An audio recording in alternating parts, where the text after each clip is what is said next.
Hey there, welcome to Cozy Bedtime True Crime Stories. Tonight, we're diving into 3 hours of gripping true crime cases. Real stories of mystery, betrayal, and cold-blooded crimes, all set against the soothing backdrop of rain. It's the perfect blend of calm and unsettling. If these cases draw you in, tap that like button, share with your fellow true crime lovers, and subscribe to join our curious community. I'm always wondering, where are you tuning in from, and what time is it for you right now? Drop it in the comments below. Now settle in, and let's dig into the darkness.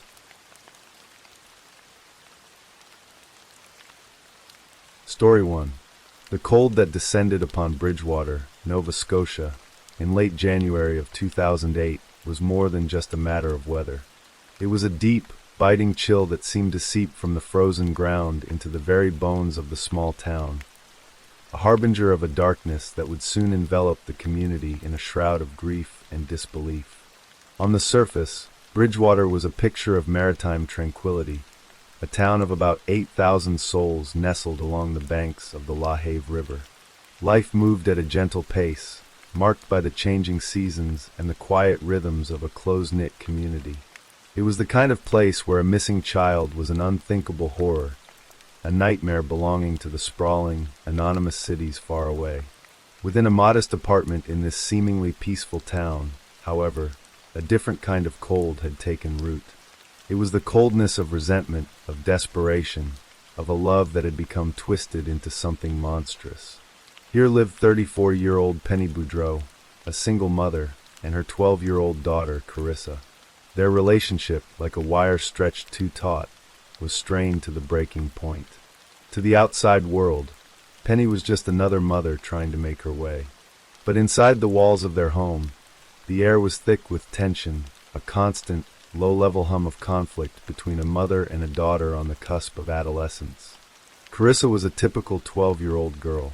She had a winning smile and a love for animals, music, and the fleeting passions of a preteen. She was at an age of burgeoning independence, a time of testing boundaries and finding her own voice, a voice that often clashed with her mother's. She had lived for a time with her father, Paul Boudreau, in Shelburne County, but had recently moved back to Bridgewater to be with Penny. It was a decision that, in hindsight, would be a fatal one. The catalyst for the impending tragedy was a man, Penny's boyfriend, Vernon McCumber. Penny's relationship with McCumber had become the central focus of her life, an obsession that overshadowed all else, including her duty to her child. McCumber had moved in, and the small apartment became a pressure cooker of discord. He and Carissa did not get along.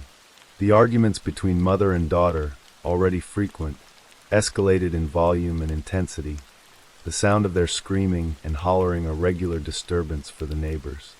McCumber, caught in the crossfire, grew tired of the constant strife. He saw the fighting as unproductive and destabilizing. According to Penny, he delivered a cruel and devastating ultimatum, a choice that no mother should ever have to face. It's her or me. He wanted an end to the fighting. He wanted Penny to do something about the situation with her daughter. He simply wanted the family to function without the constant yelling. Penny heard his words as a decree. In her distorted perception, to keep her lover, she had to lose her daughter. For days, the poison of that choice seeped into Penny's mind. She began to consider the unthinkable, a plan so heinous it defied all natural law. She had two motives, prosecutors would later say. One was to save her faltering relationship with McCumber, and the other was to silence Carissa, to keep the girl from publicly calling her a bad mother. The daughter who was once the center of her world had become an obstacle, a problem to be eliminated. The love that should have been a shield had curdled into a weapon. Sunday, January 27, 2008, dawned cold and gray. A heavy snowstorm was bearing down on the region, threatening to blanket the landscape in a thick layer of white. For Penny Boudreau, the storm provided a perfect cover. She told Carissa they were going for a drive, a heart-to-heart, a chance to talk things out in the confines of the car where, as Penny later chillingly put it, Carissa can't get away and slam her door like she usually does. As dusk began to settle, painting the sky in shades of bruised purple and gray, Penny drove her red Dodge Neon away from the familiar streets of Bridgewater. She headed towards the outskirts of town, to a deserted, snow-dusted spot on William Hebb Road in Hebbville. Before they left, she had retrieved a length of beige twine from the trunk and slipped it into her pocket, a small, terrible secret harbored against her body. They got out of the car, the cold air stinging their cheeks. The argument that had been simmering for weeks finally erupted in the desolate quiet of the remote road. But this was no ordinary mother-daughter spat. This was the endgame. In a sudden, violent movement, Penny lunged at her daughter, tackling the 12-year-old girl to the frozen, unforgiving ground. Carissa fell onto her back, the snow cushioning her fall, but offering no real comfort. Fear, stark and absolute, flooded Carissa's eyes. She was face to face with her own mother, the woman who had given her life, now a terrifying stranger with murder in her eyes. As Penny used her knees to pin the child's small body to the ground, Carissa's voice, small and trembling, cut through the frigid air with two simple, heart-shattering words. "Mommy, don't." It was a plea from the deepest well of a child's trust, a final, desperate appeal to the bond that should have been unbreakable. But Penny Boudreau was deaf to it. Her hands, which had once cradled her daughter, now wrapped the coarse twine around her slender neck. Carissa struggled, her small hands digging into the icy ground as she fought for breath, for life. Penny held on, her face a mask of grim determination, until the struggling ceased, until there was no more breathing, until her only child lay still and lifeless in the snow. The silence that followed was profound, broken only by the sound of Penny's own ragged breaths. The deed was done, but the cold calculation did not end there. She dragged Carissa's body and placed it in the passenger side of the car, the place where her daughter had sat just moments before, alive and full of a life that Penny had just extinguished. She drove from the murder scene to a second location, a spot by the La Have River, its dark waters flowing sluggishly under a skin of ice. There, on the riverbank, she pulled her daughter's body from the car. In a final, grotesque act of deception, she pulled down Carissa's jeans and underwear, a deliberate attempt to stage the scene, to make investigators believe the girl had been the victim of a sexual assault. With that done, she rolled her daughter's small, partially undressed body over the edge of the embankment, leaving her to the mercy of the elements. She knew a heavy snow was coming. She was counting on it to hide her crime, to bury her secret deep beneath its cold, white blanket. Penny drove back into town, her mind a whirlwind of adrenaline and icy resolve. She stopped at the local swimming pool and threw several pieces of Carissa's clothing into a garbage can, methodically erasing her daughter's presence. She returned to the Sobeys grocery store, the centerpiece of her alibi. She bought juice and bacon. Then, at 8:35 p.m., she made the call that would plunge the town of Bridgewater into a 2-week nightmare. She called the police and reported her 12-year-old daughter, Carissa Boudreau, missing. Her story was practiced and plausible. She told police they had argued in the car in the Sobeys parking lot. Carissa, angry, had refused to come into the store. Penny had gone in for just 15 minutes, and when she returned, her daughter was gone. It was a story of a runaway, a typical teenage rebellion that had taken a frightening turn. The community of Bridgewater, unsuspecting and compassionate, responded immediately. As the snow began to fall, police and family members began to search, their flashlights cutting futile beams through the swirling flakes. The next day, the search expanded. Carissa's picture was everywhere, plastered in storefronts, shared on the news, spreading across the internet. She was a pretty girl with shoulder-length brown hair and a tentative smile. The entire town, it seemed, was looking for her.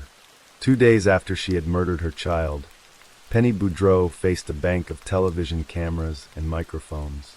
Her eyes were swollen, her face a pale, drawn mask of anguish. She played the part of the distraught mother flawlessly. "I'm trying not to think the worst," she said, her voice choked with fabricated tears. "It's plain and simple hell. Not knowing where your kids are is horrible." She pleaded for her daughter to return. "Carissa, we love you," she urged. "We are all looking for you. Just come home or call or something." Researchers at Dalhousie University would later analyze her facial expressions during that press conference, noting the flicker of insincerity, the micro-expressions that betrayed the performance. But at that moment, the town of Bridgewater saw only a mother in pain. They opened their hearts and their wallets, raising money to help the family. Friends of Carissa, like Courtney Sardi, were terrified, sending messages to her on MSN, begging her to let someone know she was okay, never imagining the truth. For 13 agonizing days, the search continued. Helicopters chopped the air, police dogs sniffed through the snow, and divers braved the icy waters of the La Have River. There was no sign of Carissa. Penny continued her charade, attending a candlelight vigil, her presence a sickening mockery of the community's genuine grief. She and Vernon McCumber even attended Carissa's eventual funeral together. Then, on February 9th, the hopeful searching turned to horrified discovery. A passerby, walking along the bank of the La Have River in Conquerall Bank, saw something in the snow. It was a body. Carissa's frozen, partially clad body was found less than 5 minutes from the apartment where she had lived. The missing person case was now a homicide investigation. The shock that rippled through Bridgewater was seismic. The quiet town had not seen a murder since 1993. The fear was palpable, but so was the anger. The community that had embraced Penny in her supposed grief now looked at her with suspicion. Rumors began to circulate, vicious and dark, but they circled around a truth that was almost too monstrous to believe. The joint RCMP and Bridgewater police investigation immediately intensified. They were confident the murder was not random. Carissa knew her killer. Their focus soon fell on the volatile home life of Penny and her boyfriend. Neighbors reported hearing the couple arguing loudly after Carissa was found, and both Penny and Vernon were arrested on suspicion of murder. Vernon McCumber, terrified, told the police everything he could to help, but found himself accused. "I couldn't cooperate then.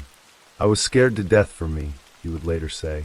Investigators placed an undercover officer in a cell with him to gain his confidence. While they quickly cleared McCumber of any direct involvement in the murder, the investigation locked firmly onto Penny Boudreau.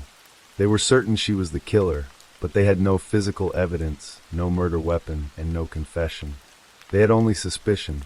Faced with a calculating killer who had almost convinced an entire town of her innocence, investigators decided to employ one of the most controversial and elaborate tools in their arsenal, the Mr. Big sting operation. The plan was to create a fictitious criminal organization and lure Penny into its world, making her believe she was dealing with powerful gangsters who could make her legal problems disappear. For months, undercover officers worked to build a relationship with Penny.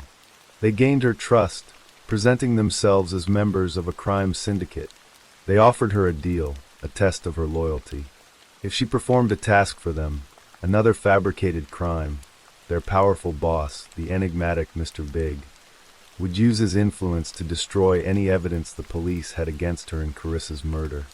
Penny, desperate and believing she had found a way out, took the bait. In June 2008, she met with the man she believed was the head of the organization.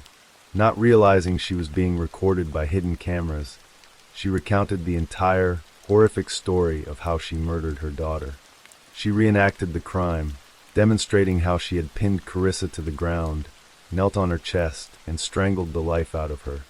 She left no detail out, her confession a chilling, first-hand account of a mother's ultimate betrayal. With the confession captured on tape, the trap snapped shut. On June 13, 2008, for months after her daughter's body was found, Penny Boudreau was arrested and charged with first-degree murder. When she was escorted from the courthouse, crowds jeered and yelled profanities, their previous sympathy now a burning, white-hot rage. On January 30th, 2009, exactly 1 year after she made her first tearful, public plea for her daughter's return, Penny Boudreau stood in a Bridgewater courtroom. To avoid a lengthy trial and the uncertainty of a jury, she agreed to plead guilty to the lesser charge of second-degree murder. Dressed in a black t-shirt and jeans, she broke down in court, uttering a single hollow phrase, "I'm sorry." Carissa's father, Paul Boudreau, dismissed the apology as crocodile tears. As prosecutor Paul Scoville read the agreed statement of facts, The courtroom was filled with the sounds of sobbing from Carissa's relatives. They heard the grim details of the ultimatum, the drive to the deserted road, the strangulation with twine, and their beloved Carissa's final, haunting words, "Mommy, don't."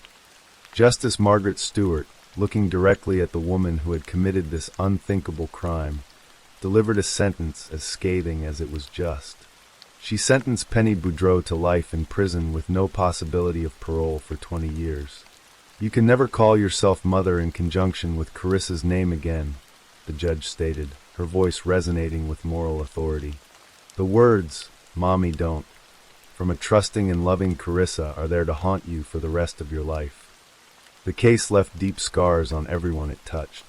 Vernon McCumber, though cleared of involvement, was left heartbroken and struggled to find work due to his connection to the case. Carissa's father was left to grapple with an unbearable loss and the knowledge of his ex-girlfriend's monstrous act. The town of Bridgewater, having mourned the girl they had adopted as Bridgewater's daughter, was forever changed, its innocence shattered. Years later, the name Penny Boudreau would resurface, reopening old wounds. Serving her sentence at the Nova Institution for Women, she became eligible to apply for escorted and unescorted leaves from prison. Each application, each parole board hearing, brought the horror of the case back into the public consciousness, provoking outrage and reminding the community of the little girl who was sacrificed for her mother's selfish desires. The chill that fell over Bridgewater in January 2008 never truly left. It lingers as a ghostly reminder of a mother's betrayal and a daughter's last, unanswered plea. Story 2. The heat of an Alabama summer has a weight to it. On the last day of July in 1993, it pressed down on the city of Anniston, a thick, suffocating blanket that clung to the skin and turned the air into a shimmering haze. It was the kind of heat that shortens tempers and magnifies grievances, turning small problems into matters of life and death. For Gregory Hughley, a man known on the streets as New York, a small problem was about to consume him. The problem was a debt, a $200 owed for drugs he had taken and not paid for. In the world he moved in, this was more than a financial dispute. It was a question of respect, and its absence was a dangerous thing. The men who felt disrespected were Anthony Boyd, Sean Ingram, and Marcel Ackles. They weren't kingpins, but they were players in the local drug trade, and their credibility was their currency. Word on the street was everything, and the word was that New York had stiffed them. The debt had festered for several days, an insult that grew with each passing hour. That Saturday, the simmering resentment boiled over. They decided it was time to collect, one way or another. Their hunt began in a rented blue van, a nondescript vehicle that blended into the city's afternoon traffic. Marcel Ackles was behind the wheel, his hands tight on the steering wheel as they cruised the familiar streets. Anthony Boyd and Sean Ingram were with him, their eyes scanning the sidewalks and storefronts. They were looking for Hughley, but their initial search turned up nothing. Their frustration mounted with the climbing temperature. They needed an edge, something to ensure that when they found Hughley, the conversation would go their way. That edge came in the form of Quinty Cox. They met up with him, and the nature of their mission solidified. Cox provided a weapon, a 9mm Mac 11 automatic pistol, a gun that spoke a language of absolute authority. With the cold, heavy steel now part of their arsenal, the search for Gregory Hughley took on a new, more sinister gravity. This was no longer just about money. As the sun began its slow descent, casting long shadows across the asphalt, they spotted him. On 15th Street, a figure matching Hughley's description came into view. The blue van slowed, its engine a low rumble in the humid air. It pulled to a stop. The side door slid open with a harsh scrape of metal on metal. Sean Ingram emerged, the Mac 11 held purposefully in his hand. He didn't shout, he didn't run. He walked over to Hughley. "Come here," he commanded. Gregory Hughley saw the gun, saw the hard set of Ingram's face, and hesitated. It was a fatal pause. In that moment of indecision, his chance to flee vanished. Ingram grabbed him, his grip like iron, and shoved him toward the open maw of the van. Hughley stumbled inside, landing hard on the floor by the first bench seat. The door slammed shut, plunging the interior into shadow and sealing his fate. The van pulled away from the curb, leaving 15th Street behind as if nothing had happened. Inside the moving metal box, the air was thick with fear. Hughley was on the floor, the rough carpet scraping his cheek. Boyd and Ingram stood over him, their presence immense in the cramped space. The reality of his situation crashed down on him, and the instinct for survival took over. "Don't kill me," he pleaded, his voice cracking. "I will pay your money." His words hung in the air, a desperate prayer against the unyielding resolve of his captors. They were words they would ignore. After the abduction, they made a brief stop at Cooper Homes to let Quinty Cox out. He was instructed to follow them in his own car, a move that subtly tied him deeper into the conspiracy. From there, the van's journey took a chilling turn. It wasn't a trip to a secluded spot for a beating, not an escort to an ATM. Their first stop was a gas station. Marcel Ackles got out, not to fill the van's tank, but to purchase a plastic container of gasoline. The fumes of the fuel, a scent of summer highways and mundane errands, now carried a terrifying new implication. With the gasoline container secured, the procession, the blue van carrying its captive and his guards, followed by Cox's car, left the city limits of Anniston. They traveled toward the rural expanse of Talladega County, the urban landscape giving way to fields and trees under a sky bleeding from orange to deep purple. They were headed to a baseball field in the Munford community, a place of innocent childhood games and summer nights, about to become the stage for an act of unimaginable cruelty.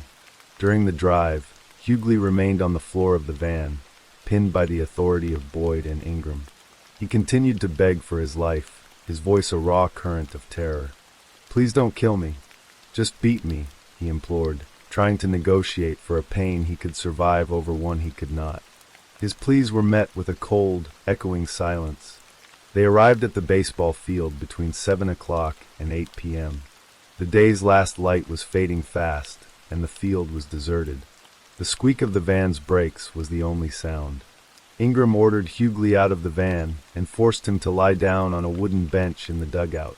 The time for words was over. The time for the methodical mechanics of murder had begun. Marcel Ackles produced a roll of duct tape. He tore off strips, the sharp ripping sound cutting through the quiet evening. He taped Hughley's hands together and then sealed his mouth, silencing his pleas forever. Then Anthony Boyd stepped forward. He took the roll of tape and bound Hughley's feet. They worked with a grim efficiency, securing him to the bench, transforming him from a man into a helpless object, an effigy to be sacrificed. With Hughley immobilized, Sean Ingram picked up the gasoline container. He unscrewed the cap and began to pour the fuel over Hughley's body, soaking his clothes, his skin, the wood of the bench beneath him. The acrid smell filled the air. Ingram didn't stop there. He poured a 2-foot trail of gasoline on the ground, leading away from the bench like a fuse. Then he lit it. The flame leaped down the gasoline trail in a flash of yellow-orange light, a snake of fire that raced toward the bench. In an instant, Gregory Hughley was engulfed in a shroud of flame. For the next 10 to 15 minutes, Anthony Boyd, Sean Ingram, Marcel Ackles, and Quinty Cox stood and watched as a human being burned alive. In his final, agonizing moments, Hughley managed to roll a few feet off the bench before succumbing to the inferno. Then, as the flames died down, there was only silence and the smell of smoke and death. The group dispersed. Boyd and Ingram drove back to Anniston in the blue van. Cox and Ackles returned in Cox's car. On that ride back, the weight of their collective act settled in. Marcel Ackles turned to Quinty Cox, his voice low and firm, cementing their bond of guilt. "We are all in this together," he warned. "If one goes down, all go down." They arrived back in Anniston between 7:45 and 8 p.m., re-entering a world that was oblivious to the horror they had just unleashed. The discovery of Gregory Hughley's charred remains on the Munford baseball field triggered a capital murder investigation. It didn't take long for the street talk to reach the ears of law enforcement. The motive, the $200 drug debt, provided the first thread. The names of the participants soon followed. The investigation culminated in the arrests of Anthony Boyd, Sean Ingram, Marcel Ackles, and Quinty Cox. The prosecution's case against Anthony Boyd, then 23, was built on the principle of accomplice liability. They conceded that Sean Ingram had poured the gasoline and lit the match, but they argued that Boyd was just as culpable. He was not a passive bystander, but an active participant who had hunted for Hughley, been present for the abduction, and most damningly, had personally taped the victim's feet to the bench, ensuring he could not escape the fire. The trial was a tapestry of testimony, weaving a story of a brutal and calculated murder. Several eyewitnesses testified to seeing Hughley forced into the blue van, with 3 specifically identifying Boyd as being present. The state's star witness, however, was one of the perpetrators himself, Quinty Cox. In exchange for a plea to a lesser charge, Cox took the stand and laid out the entire conspiracy in horrifying detail. He described the hunt, the abduction, Boyd's role in restraining Hughley at the ballpark, and the chilling exclamation Boyd allegedly made after the murder. "Well, we all in this together now." Another witness later testified that Boyd had confessed his involvement to them.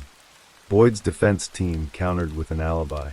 They argued that Boyd was not at the baseball field that night, but at a birthday party in Anniston, and had later spent the night at a motel with his girlfriend. They called a series of witnesses to support this claim.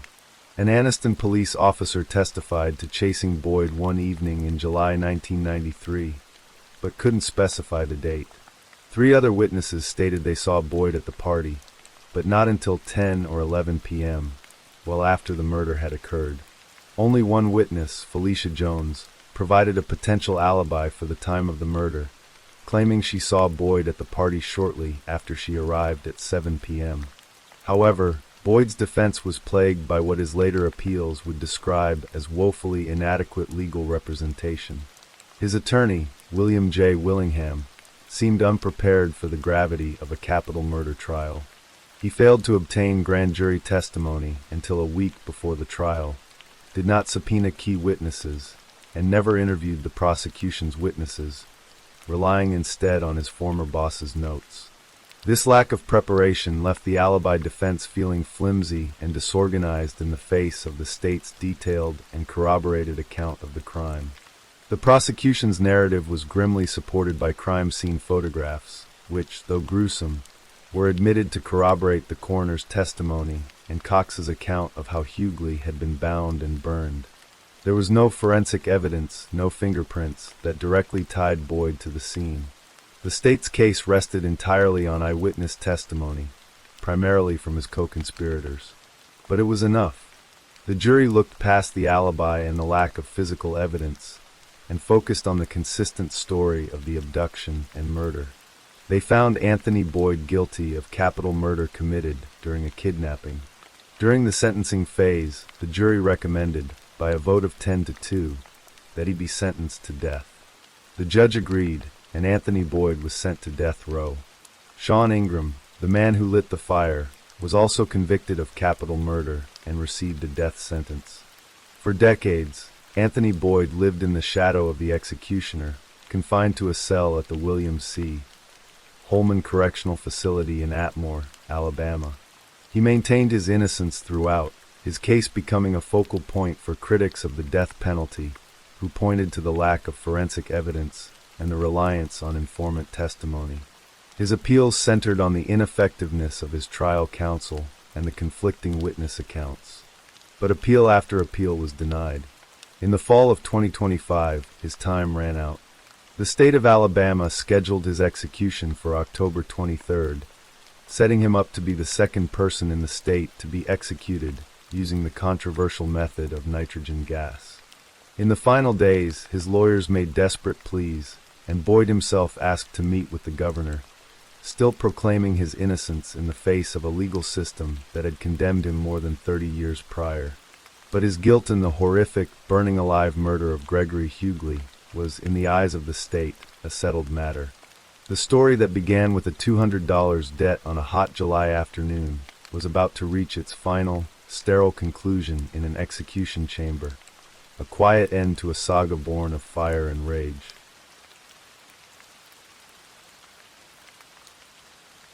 Story 3.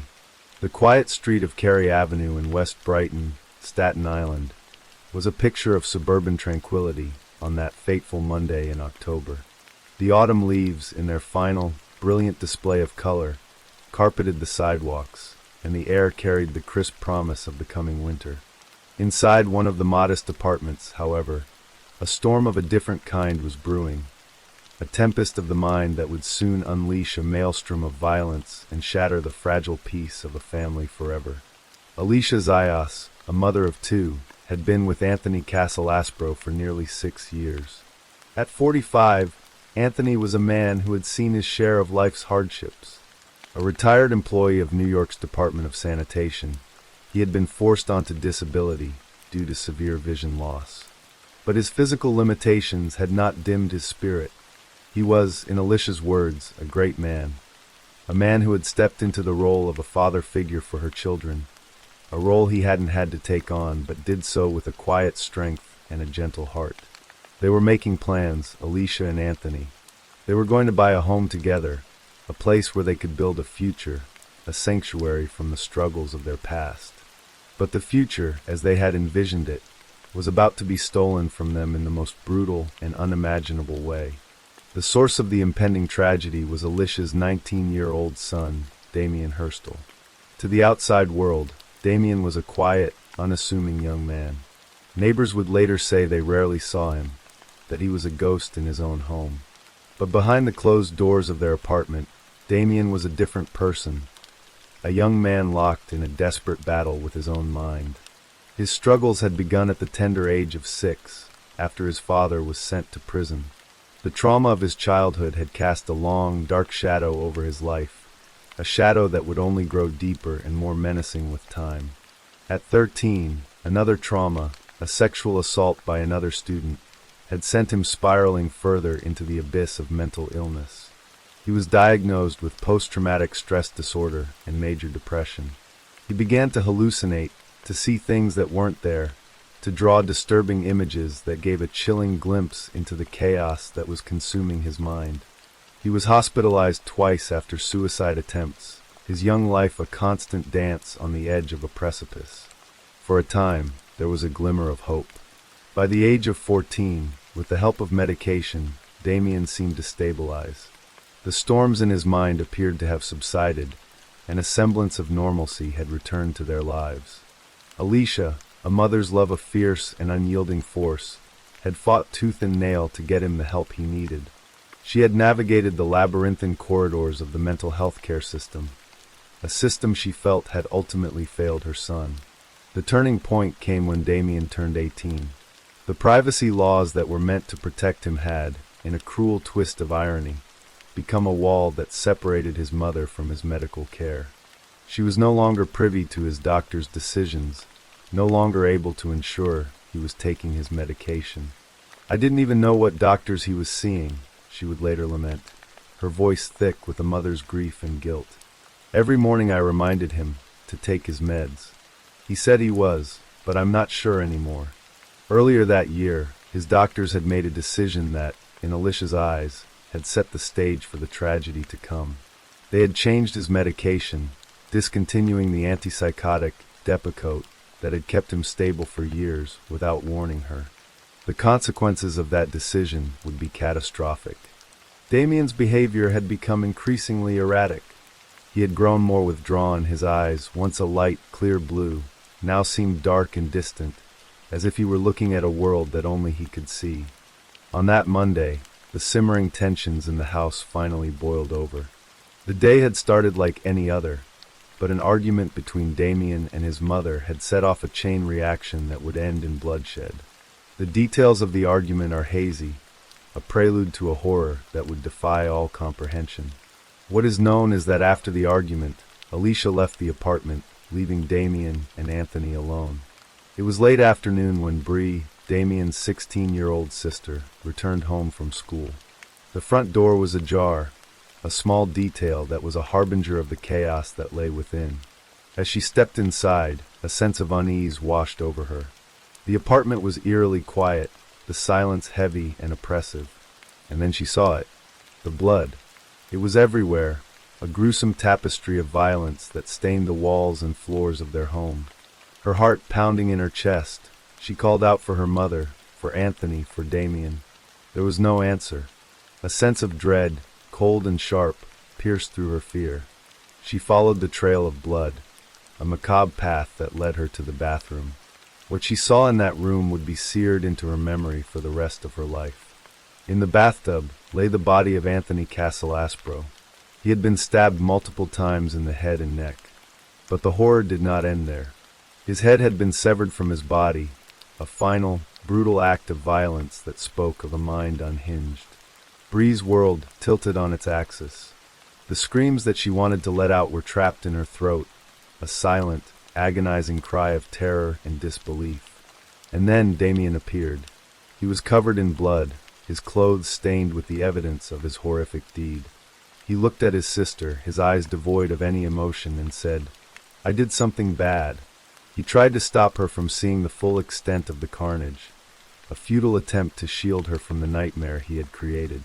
Bree, her mind reeling from the shock, asked the question that was tearing her apart. "Are you gonna hurt Mom?" Damien's reply was chilling in its calm, detached tone. "Do you want her to live?"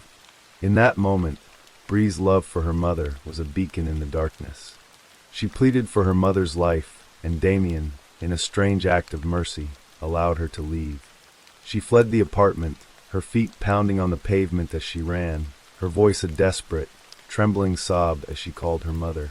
"Damien killed Anthony, and he doesn't have a head." The words, stark and brutal, hung in the air, a death knell for the life they had once known. Alicia rushed home, her heart a frantic drum against her ribs. Before she went inside, she gave her daughter a chilling instruction. "If you don't hear from me in 2 minutes, you need to call 911. Tell them to come quickly." It was a mother's instinct, a premonition of the horror that awaited her. Inside, the scene was even more gruesome than her daughter's words had prepared her for. The smell of blood was overpowering, a metallic tang that filled her nostrils and made her stomach churn. She saw Damien in the kitchen, his movements calm and deliberate. His eyes looked different, she would later recall. He has light eyes. The eyes looked dark. It looked weird. I said, "Damien, what's going on?" "What's wrong, honey?" "What are you doing?" "Cleaning," he replied, his voice flat and emotionless, as if he's cleaning dishes, like it's normal.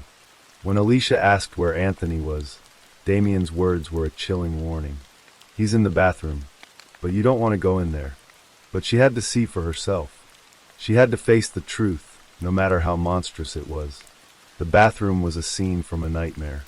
Anthony's severed head was in the shower, next to his torso. A saw, a bowl, and a spoon were nearby, silent witnesses to the unspeakable acts that had taken place in that small, confined space. The handle of a silver-colored spoon was sticking out of the dismembered skull, a detail so grotesque, so bizarre, that it seemed to belong to a horror movie, not to their quiet, suburban life. The police and first responders arrived to a scene of unimaginable horror. Neighbors, drawn by the commotion, watched in stunned silence as the tragedy unfolded. Alicia's screams of grief and despair echoed through the quiet street, a raw, primal sound of a mother's heart breaking into a million pieces. She was seen crying and vomiting in shock, her body racked with a grief that was too immense to bear. Damien was led out of the house in his blood-stained clothing, a black hoodie, sweatpants, and Timberland boots. Onlookers described him as calm, almost serene, as he followed the officers to the patrol car. "Honestly, he looked like he was free from whatever was happening," said one neighbor, Jennifer Diaz. "He looked relieved. He was very calm, like he was there, but he wasn't there. It was as if the storm in his mind had finally broken, leaving behind a strange and unsettling calm." Damien was charged with second-degree murder, manslaughter, and criminal possession of a weapon. The investigation that followed would reveal even more disturbing details about the crime. He had reportedly confessed to the police, telling them that he had struck Anthony over the head with a meat tenderizer, saying he wanted to know what it was like to kill someone. He had also revealed his macabre plan to dispose of the body, He had intended to liquefy the body in a blender and flush it down the toilet. The case sent shockwaves through the community and beyond. The sheer brutality of the crime, committed by a seemingly quiet young man against his mother's boyfriend, was difficult to comprehend. But for Alicia, the tragedy was not just a random act of violence. It was the culmination of years of a broken mental health care system, a system that had failed to protect her son and, in turn, had failed to protect Anthony. "My son wasn't like this before," she said, her voice filled with a mother's unwavering love and a profound sense of loss. "He was a good boy. Something is seriously wrong with him." Damien's attorneys, Mark Font and Louis Guillermino, announced their intention to obtain his psychiatric records to understand what had led to the killing. "We ask the public to withhold judgment," said Guillermino. Damien Hurstel is an extremely troubled young man with a long documented history of mental health issues. They would later enter a plea of not guilty by reason of insanity. In the days that followed, Damien was moved from a hospital to solitary confinement at Rikers Island. His lawyer, Mark Font, described his meeting with him as chilling. Damien was confused, disoriented, unable to distinguish between fantasy and reality. He was having a real difficult time separating fantasy from reality. He wasn't sure what really happened, Font said. Damien spoke of fighting people in the hospital, but he wasn't sure if it was real or a product of his imagination. "I remember punching one in the face, but I'm not really sure that happened. I don't know if that's like something I'm imagining, or if it really happened," he told his lawyer. The case of Damien Hurstel is a story of a mind in torment, of a family torn apart by a tragedy that was both shocking and, in some ways, preventable. It is a story that raises difficult questions about mental illness, about the responsibility of the healthcare system, and about the devastating consequences of a society that often fails to provide adequate care for its most vulnerable members. For Alicia Zayas, the future she had so carefully planned with Anthony Casalaspro was gone, replaced by a lifetime of grief and unanswered questions. "I'm heartbroken," she said, her voice a whisper of pain. "Anthony was a great man. He was helping me raise my kids. He didn't have to do that." In the end, the story of Damien Hurstel is not just a story of a brutal murder. It is a story of a mother's love, a family's pain, and a young man lost in the labyrinth of his own mind, a labyrinth from which there was no escape. The quiet street of Carey Avenue would never be the same again. The memory of that bloody Monday in October would forever haunt the neighborhood, a grim reminder of the darkness that can lurk beneath the surface of even the most ordinary of lives. Story 4.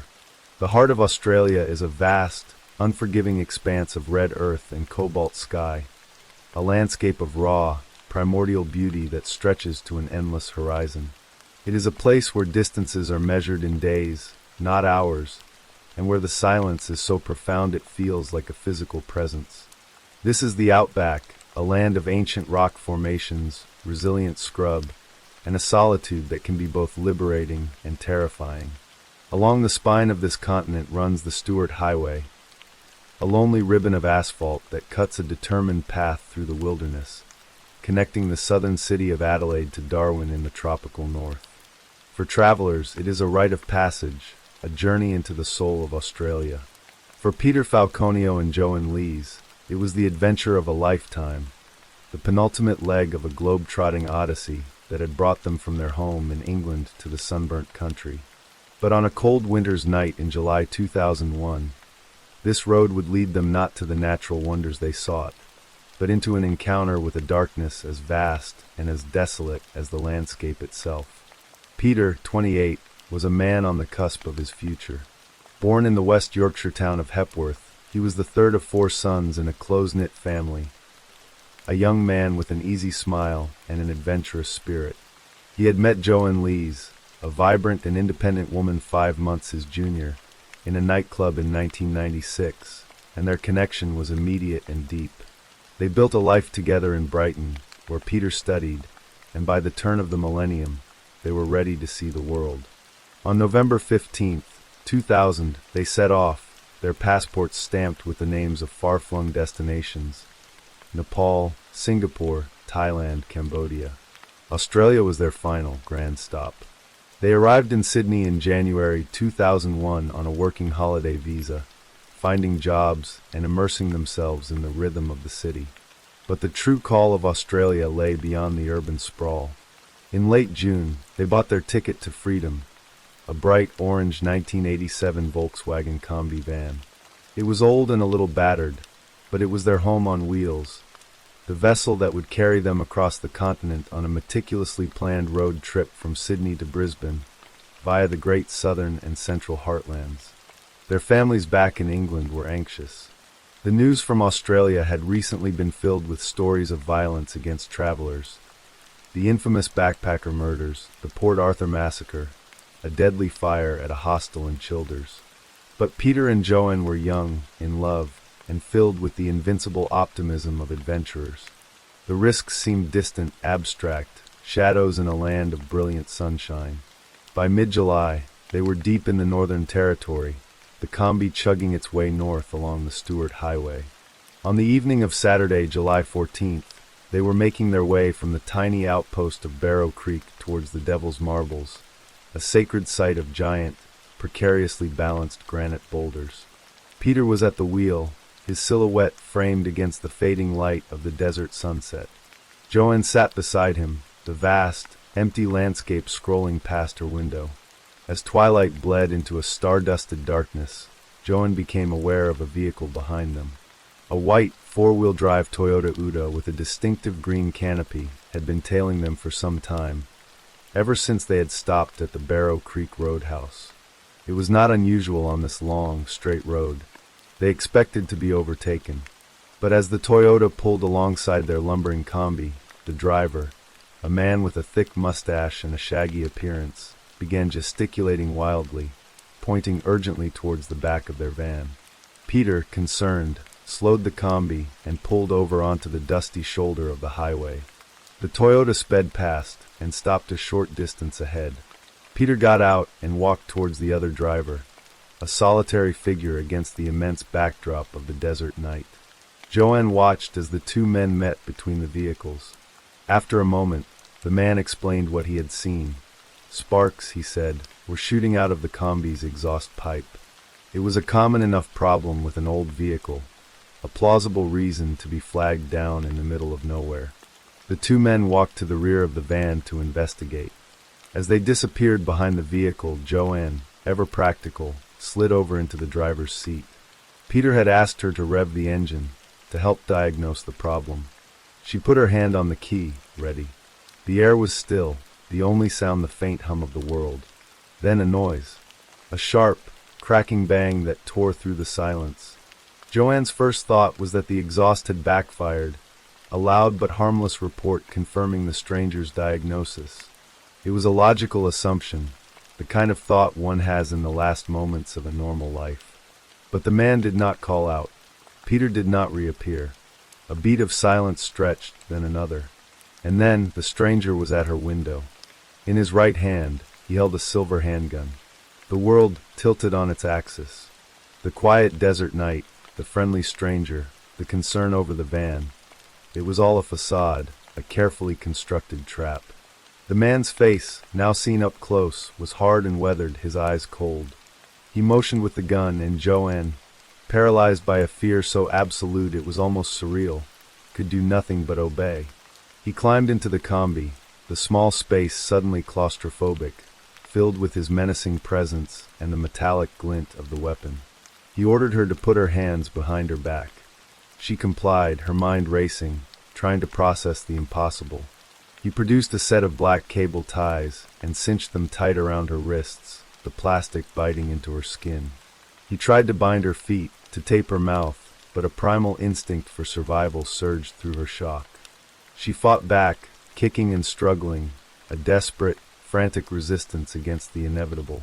He overpowered her, dragging her from the familiar comfort of their van and towards his own vehicle. As she was pulled across the dusty ground, she noticed a dog in the man's Toyota, a detail so mundane it was jarring in its context.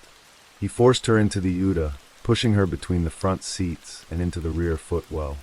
The air was thick with the smell of dust and something else, something animalistic and malevolent. A sack was thrown over her head, plunging her into a suffocating darkness. In that blackness, a single, horrifying thought crystallized in her mind: rape. He was going to rape her, and then he was going to kill her, just as he had killed Peter. But the gunman was distracted. Joanne heard him moving around outside the vehicle. He seemed to be dealing with something, or someone. A chilling realization dawned on her. He was moving Peter's body. In that split second of his inattention, her will to live ignited like a wildfire. It was now or never. With a surge of adrenaline-fueled strength, she scrambled out of the Uda and ran. She ran blindly, desperately, into the thorny scrub and the pitch-black maw of the Australian night.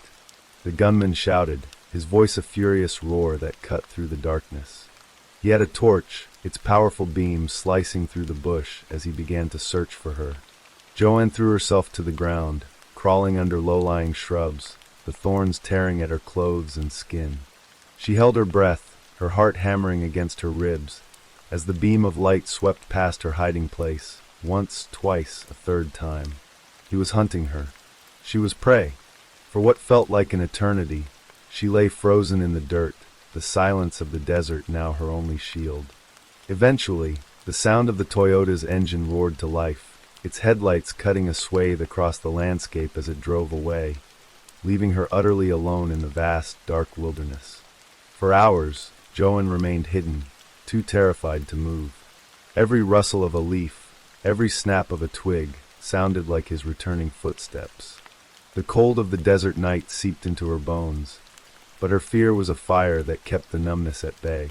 Finally, summoning every last reserve of her courage, she made her way back to the highway. The road was a desolate black ribbon under the cold light of the moon. She waited, a small, trembling figure in the immense emptiness. At 12:35 a.m., a pair of headlights appeared in the distance. It was a road train, one of the colossal multi-trailer trucks that thunder through the outback. She ran into the middle of the road, waving her arms frantically. The driver, Vince Miller, saw her just in time, his brakes hissing as the massive vehicle shuddered to a halt. When he and his co-driver opened the door, they found a young woman in hysterics. Her hands were still bound behind her back, her face was bruised, and her body was covered in scratches. Through her sobs, she told them a story so horrific it was almost unbelievable. Her boyfriend had been shot, and she had been abducted at gunpoint before managing to escape. Miller took her to the safety of the Barrow Creek Roadhouse, the very place she and Peter had stopped just hours before in another lifetime. The police in Alice Springs, 300 kilometers to the south, were called at 1:30 a.m., but in the vastness of the territory, help is not swift. The first officers arrived at 4:20 a.m. When dawn broke, the scene of the crime was a chilling tableau. The orange combi van was found hidden some 80 meters in the scrub, a clear attempt by the attacker to conceal it from the road. On the highway itself, police found a dark, dirt-covered pool of blood. A laboratory analysis would later confirm it was Peter's. It was a significant amount of blood, enough to indicate a fatal injury. But there was no body, no murder weapon. Peter Falconio had simply vanished. The investigation began, but it was hampered from the start by the tyranny of distance. Roadblocks were not established on the dozen likely exit roads from the district for a full 8 hours after Joanne's rescue, giving the killer a massive head start. Police, Aboriginal trackers, and volunteers scoured the area. The trackers, men with an almost supernatural ability to read the land, found Joanne's footprints, a clear trail of her desperate flight and hiding. But they found no trace of Peter, and no tracks belonging to the gunman. The case exploded in the media, both in Australia and the UK. A young, attractive British couple attacked in the outback. It was a story that tapped into primal fears and the dark folklore of the frontier.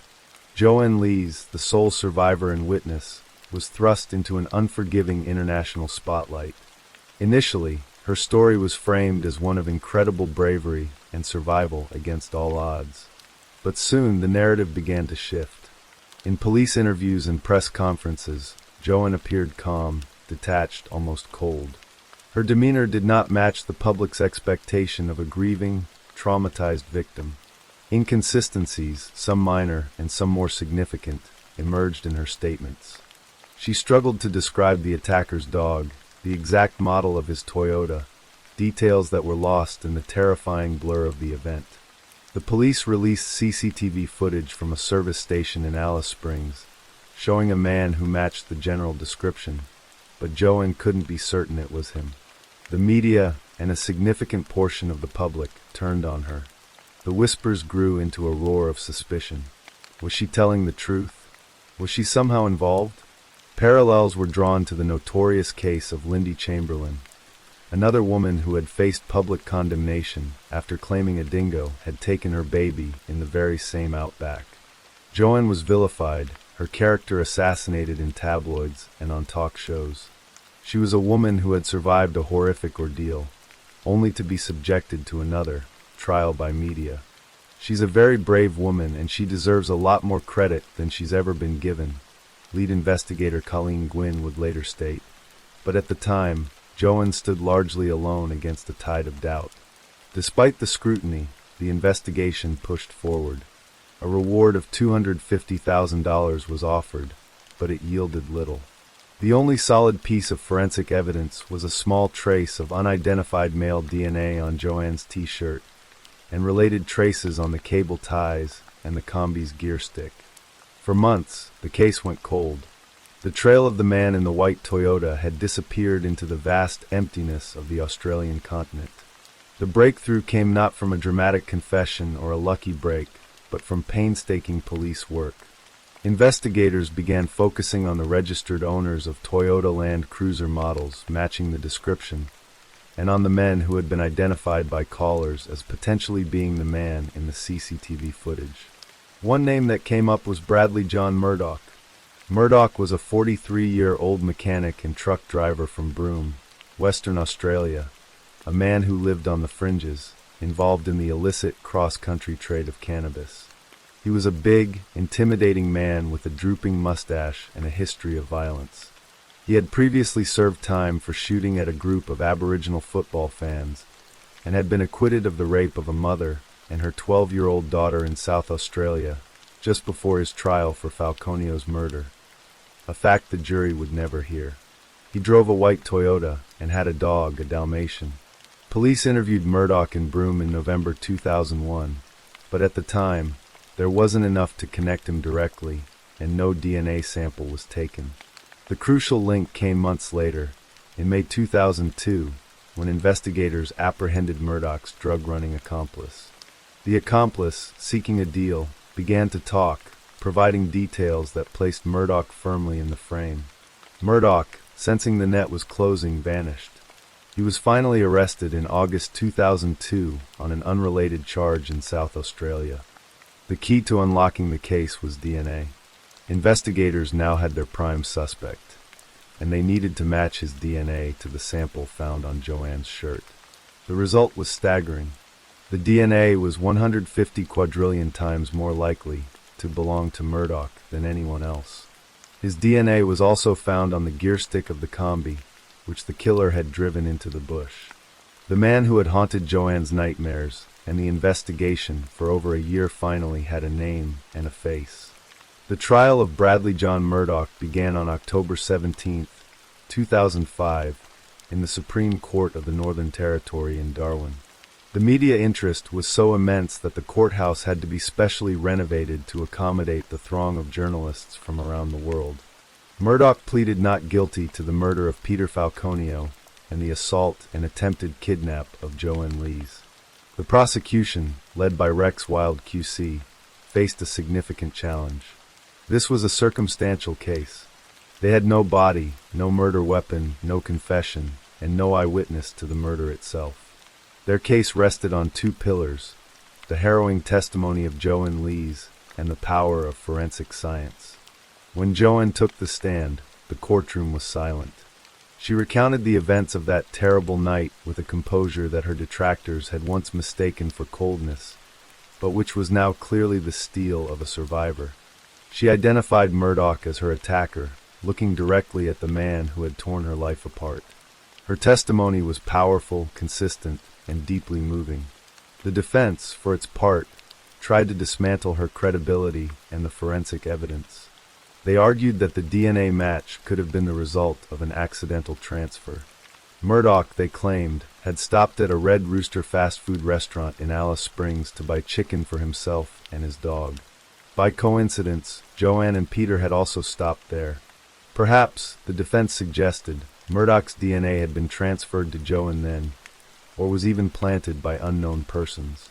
The theory was tenuous, a desperate attempt to create doubt where science had provided near certainty. It was later reported that Murdoch, while in prison, claimed to have a severe allergy to chicken, a detail that starkly contradicted his own defense. The jury deliberated for 8 hours. On December 13, 2005, they returned with a unanimous verdict. Bradley John Murdoch was guilty on all counts. He was sentenced to life in prison, with a non-parole period of 28 years. Justice, after 4 long and painful years, had been served, but one gaping wound remained. Peter Falconio was still missing. Murdoch, maintaining his innocence to the last, refused to reveal what he had done with Peter's body. Over the years, he launched several appeals, all of which were dismissed. In 2016, the Northern Territory enacted no body, no parole legislation, meaning Murdoch would never be eligible for release unless he disclosed the location of his victims' remains. Still, he remained silent. The vast outback, which had been the scene of his crime, now served as his co-conspirator, jealously guarding his final, terrible secret. Peter's parents, Luciano and Joan Falconio, lived through years of quiet agony, their grief compounded by the inability to bring their son home. "The most important thing to my family now is to find Peter's body," Luciano said after the verdict, a plea that would echo unanswered for decades. On July 15, 2025, one day after the 24th anniversary of his son's murder, the Falconio family received news. Bradley John Murdoch, aged 67, had died from throat cancer in a palliative care unit in Alice Springs Hospital. The man who had brought so much pain into their lives was gone.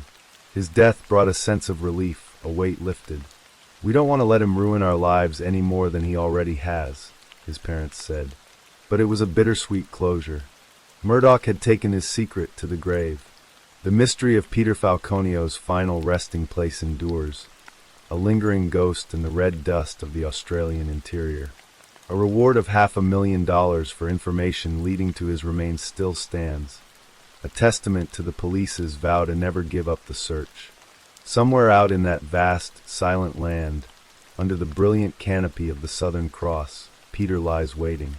For his family, the journey that began on a lonely stretch of highway continues, a search not for justice, which has been done, but for a place to finally say goodbye.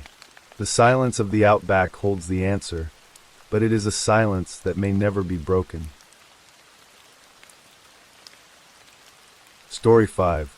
The city of Bristol was draped in the muted colors of a British December, a week before Christmas in 2010. Frost clung to the elegant Georgian crescents of Clifton, and the air, crisp and cold, carried the distant sounds of festive preparation. In a ground-floor flat at 44 Canninge Road, a handsome stone villa divided into apartments, 25-year-old Joanna Yates and her boyfriend, 27-year-old Greg Reardon, were settling into their new life. They had moved in just 2 months earlier, in October, excited to be starting a chapter together in the city. Both were talented landscape architects working for the same design consultancy, Bede P., where their professional lives had first intertwined and blossomed into love. Their flat, owned by a retired teacher named Christopher Jeffries who lived upstairs, was becoming a home, filled with the promise of their first Christmas together. That promise, however, was destined to be violently broken. The chain of events that would lead to a national tragedy began on Friday, December 17th. It was a day like any other, filled with the mundane routines that underpin our lives. Joe and Greg had lunched together near their office, sharing cheesy chips at the Hope and Anchor pub in what would tragically be Joe's last meal. Later that afternoon, Greg prepared to leave for the weekend. He was driving to Sheffield to visit his family, a pre-Christmas trip they had planned. At around 4:45 p.m., he walked to Joe's office to say goodbye. Back at the flat, a minor inconvenience arose. Joe's Ford car wouldn't start. A neighbor helped Greg get the car going, and by 6:50 p.m., he was on his way, expecting to be reunited with Joe in a couple of days. With Greg gone, Joe headed out for after-work drinks with her colleagues at the Bristol Ram, a pub near her office. It was a cheerful, ordinary end to a working week, the kind of casual gathering that happens in every city across the country in the run-up to the holidays. While Joe was enjoying her evening, her next-door neighbor in Flat 2, a 33-year-old Dutch engineer named Vincent Tabak, was returning home. Tabak, who worked for Borough Happold in the nearby city of Bath, had only recently returned to the UK after a 5-week work trip to the United States. He lived with his girlfriend, Tanya Morrison, who was also getting ready to go out that evening to her own work Christmas party. At 7:15 p.m., Tabak sent his girlfriend a text message. "Love you too and missing you." He then spent some time on his computer, browsing a Dutch newspaper and other websites. Joe left the pub alone around 8 p.m. for the 20-minute walk back to her flat. It was a familiar journey through the smart, leafy streets of Clifton. As she walked, she called her best friend, Rebecca Scott, a conversation that lasted for 7 minutes. They chatted about her visiting Swansea that night, but Joe decided against it, explaining she had to stay and look after her cat. They made plans to meet on Christmas Eve, a date they would never keep. Her route home was captured in the fragmented, impersonal gaze of CCTV cameras. At 8:29 p.m., she was filmed at a bargain booze, buying 2 bottles of cider. A minute later, she was in a Tesco Express, purchasing a 4 pounds and 50 pence Tesco finest mozzarella and basil pizza. The final CCTV image of her alive was taken at 8:33 p.m. as she crossed a junction, now just a few hundred yards from her front door. A short time later, she had a brief, unremarkable conversation with a priest walking his dog, commenting on the slippery, icy pavement. She had made it home. What happened next would become the subject of intense police investigation and courtroom debate. The receipt for the pizza was later found in her flat, along with her coat, mobile phone, and keys. But the pizza itself, its box, and its wrapping were gone. And so was Joe. The only hint of the horror that unfolded within the walls of 44 Canninge Road was a sound that pierced the cold night air. Shortly before 8:49 p.m., a couple arriving for a party across the street heard a woman scream. Then a second scream. But in a busy city, sounds can be misinterpreted, their significance lost in the ambient noise of urban life. The screams faded into the night, their desperate meaning unknown. At 9:25 p.m., Vincent Tabak sent another text to his girlfriend. "Miss you loads. It's boring here without you." Prosecutors would later argue that this message was sent after he had already killed Joanna Yates. Around 10 p.m., he left the flat in his Renault Megane. CCTV recorded him at an Asda supermarket in Bedminster just before 10:30 p.m., where he bought rock salt, crisps, and beer. At the same time, he texted his girlfriend again. "How are you? I'm at the Asda buying some crisps. Was bored. Can't wait to pick you up." The prosecution would later posit the sickening theory that Joe's body was in the boot of his car as he casually did his shopping. Meanwhile, in Sheffield, Greg Reardon was growing uneasy. He called their landline around 10:30 p.m., but got no answer. He sent a text, "Made it okay. Good traffic. Car wouldn't start, had to get neighbor to start it. Okay now. Did you have a good time in the pub?" He received no reply. The night wore on. Just after 1:30 a.m., Tabak picked up his girlfriend, Tanya Morrison. CCTV cameras captured them walking arm in arm to a takeaway, 2 lovers on a cold December night, one of them harboring a monstrous secret. Greg's unease turned to full-blown panic over the course of the weekend. His calls and messages to Joe went unanswered. When he returned to Bristol on Sunday, December 19th, he found the flat eerily quiet. Joe's coat was there, as were her phone and keys, but she was gone. The scene was tidy, with no obvious signs of a struggle, yet it was deeply wrong. He immediately reported her missing. The police initially treated it as a high-risk missing person case. "This is very, very unusual," said Detective Superintendent Mark Saunders from Avon and Somerset Police. "She's a vivacious, sensible, professional lady, and there seems to be no obvious reason at all as to why she's gone missing."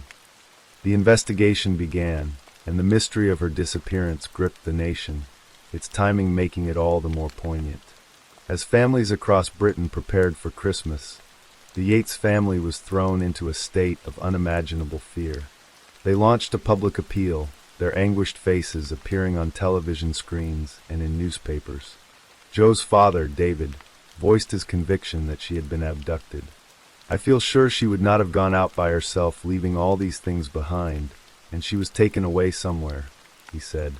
The case became a national obsession, with the detail of the missing pizza becoming a strange and baffling focal point of the early inquiry. Where was it? Had she eaten it? If so, where was the box? It was a trivial detail that represented a gaping hole in the timeline, a symbol of how a person could simply vanish from their own home.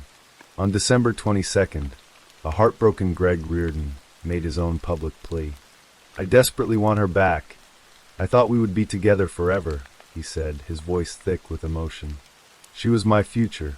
This Christmas was going to be our first together." 3 days later, on Christmas morning, the nation's worst fears were realized.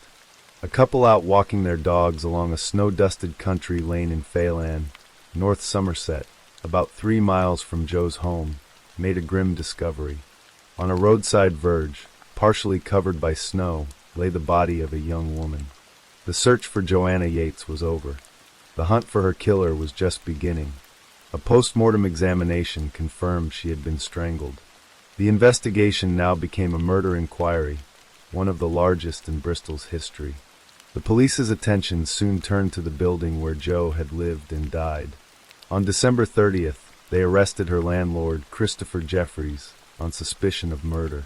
Jeffries was a retired English teacher from the prestigious Clifton College, a man known for his eccentric appearance, with a distinctive shock of white, bouffant hair and a precise, somewhat formal manner of speaking. He had come to the police's attention after telling them he had seen Joe leaving her flat with 2 other people on the night she disappeared, which would have made him one of the last people to see her.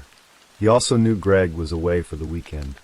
His arrest triggered a media frenzy of staggering proportions. The tabloid press, in particular, launched a vicious and unrestrained campaign of character assassination. Without a shred of evidence, they portrayed Jeffries as a bizarre and sinister figure, a peeping Tom and a local weirdo. His life was dissected, his character maligned, and his reputation torn to shreds in a storm of speculation and innuendo. It was a textbook example of trial by media, a rush to judgment that would later have serious legal consequences. Jeffries was held for 2 days, questioned intensely, and then released on bail on January 1st. He would be fully exonerated in March, but the damage was already done. He later sued 8 newspapers for libel, receiving substantial damages, and the Attorney General brought contempt of court proceedings against the Daily Mirror and the Sun for publishing articles that created a substantial risk of prejudicing a future trial. His ordeal became a cautionary tale about the power and responsibilities of the press. While the media was focused on Jeffries, the real killer was living right next door, quietly observing the investigation he had set in motion. Vincent Tabak had, in fact, drawn attention to himself. He had contacted the police to suggest they look into Jeffries, claiming he had seen the landlord's car being moved on the night of the murder. When this was proven to be a lie, suspicion began to shift towards the helpful Dutch engineer. Investigators began to build a case against Tabak. His behavior in the days and weeks following the murder was chillingly calculated. He had followed the news coverage of Joe's disappearance with obsessive interest, performing internet searches on topics such as body decomposition and local refuse collection dates. He went to parties, socialized with friends, and comforted his distraught girlfriend, all while maintaining an outward facade of normality. The crucial breakthrough came from forensic science. A DNA sample taken from Joe's body provided a match to Vincent Tabak. Further evidence, including fibers from his coat and car, linked him directly to the disposal of her body. On January 20th, 2011, police arrested Tabak on suspicion of murder. Initially, he refused to cooperate, answering most questions with no comment. But the evidence against him was overwhelming. The mask of the ordinary, grieving neighbor began to slip. On February 8th, while in custody, Tabak made a confession to Peter Brotherton, a Salvation Army prison chaplain, telling him that he intended to plead guilty. On May 5th, at a hearing at the Old Bailey, he formally pleaded guilty to manslaughter but continued to deny murder, a plea the Crown Prosecution Service refused to accept. A full murder trial was now inevitable. The trial of Vincent Tabak began on October 4th, 2011, at Bristol Crown Court. The prosecution, led by Nigel Leclerc QC, laid out the brutal facts of the case. They argued that Tabak had attacked and strangled Joe in her flat within minutes of her arriving home. The attack was violent and prolonged. Joe had suffered 43 separate injuries to her head, neck, body, and arms, a testament to the ferocious struggle she had put up for her life. Her neck was held for long enough and hard enough to kill her, Leclerc told the jury. Death was not instantaneous. He knew that Miss Yates was in pain and struggling to breathe. Despite that, Vincent Tabak continued to hold and squeeze her neck to kill her. The prosecution did not offer a definitive motive, but suggested a sexual element to the crime. Tabak's defense, led by William Clegg QC, painted a different picture. Tabak took the stand and claimed the killing was a tragic accident born of panic. He told the court he had seen Joe through her kitchen window and that she had invited him in for a drink, making a flirty comment. He claimed he misread the situation and moved to kiss her. When she screamed, he panicked and put his hand over her mouth and around her neck to silence her, holding on, he claimed, for only about 20 seconds with minimal force. He said he was in a state of panic after she went limp and he realized she was dead. The jury had to decide between these two accounts: a deliberate, violent, and possibly sexually motivated murder, or a panicked, accidental killing. After deliberating for 2 days, they returned their verdict on October 28, 2011. By a majority of 10-2, they found Vincent Tabak guilty of the murder of Joanna Yates. Sentencing him to life imprisonment with a minimum term of 20 years, Mr. Justice Field described the murder as a dreadful, evil act. He told Tabak he was thoroughly deceitful, dishonest and manipulative, and very dangerous. Crucially, the judge agreed with the prosecution's assessment, stating that he was sure there was a sexual element to the killing. It later emerged that Tabak had a history of interest in violent pornography, and in 2015 he pleaded guilty to possessing numerous indecent images of children. Joe's parents, David and Teresa Yates, had found the trial too painful to attend on the day of the verdict. In a statement read after the conviction, they spoke of their unending grief. "We will never get over our loss, how she was murdered, and the total lack of respect with which her body was treated. We so miss her happy voice and seeing her living life to the full." Of Tabak, they said, "The best we can hope for him is that he spends the rest of his life incarcerated, where his life is a living hell." The case of Joanna Yates left deep scars. It was the story of a vibrant young life cut short by a brutal act of violence, committed by a neighbor who hid his dark secrets behind a veneer of civility. It was also a story about the profound collateral damage of a murder investigation, highlighting the devastating impact of trial by media on an innocent man, Christopher Jeffries. The case exposed the quiet menace that can exist in the most ordinary of settings, a reminder that evil does not always announce itself but can lurk, undetected, just next door. For the family of Joanna Yates, the verdict brought a form of justice, but it could never bring back the daughter they so dearly loved, whose happy voice was silenced on a cold December night. Story 6. The humid air of Mobile, Alabama, felt heavy with the promise of autumn in 1980. But for the students at the University of South Alabama, the season was about to be defined not by falling leaves, but by a creeping, suffocating fear. 18-year-old Catherine Foster, a freshman with a beaming smile and a personality that drew people in, was thrilled to be there. College was a new chapter, a gateway to the rest of her life, filled with the typical anxieties and excitements of any young person leaving home for the first time. Her world was one of study sessions, new friendships, and the budding romance with a new boyfriend. She was vibrant and well-liked, a young woman standing on the precipice of her future, entirely unaware that her story was about to become a cautionary tale whispered on campus for decades. One of those new friends was Jamie Letson. To an outside observer, they were just two young women navigating their first semester. But beneath the surface of their friendship, a dark and obsessive current was beginning to flow. Jamie had developed an intense fixation on Catherine's boyfriend, a fixation she made little effort to hide, often making strange and proprietary claims about him to others. It was unsettling, but in the whirlwind of college life, it was perhaps too easily dismissed as youthful drama, an awkward but ultimately harmless infatuation. No one could have possibly understood the depths of the envy and resentment that were curdling inside Jamie. On a Thursday morning, the ordinary rhythm of campus life was broken. Catherine Foster was gone. It was Jamie who first raised the alarm, reporting her friend missing. Her concern seemed genuine. She had been the last person to see Catherine. The story she told was simple. They had been together, and then Catherine had simply vanished. The initial response was one of worried confusion.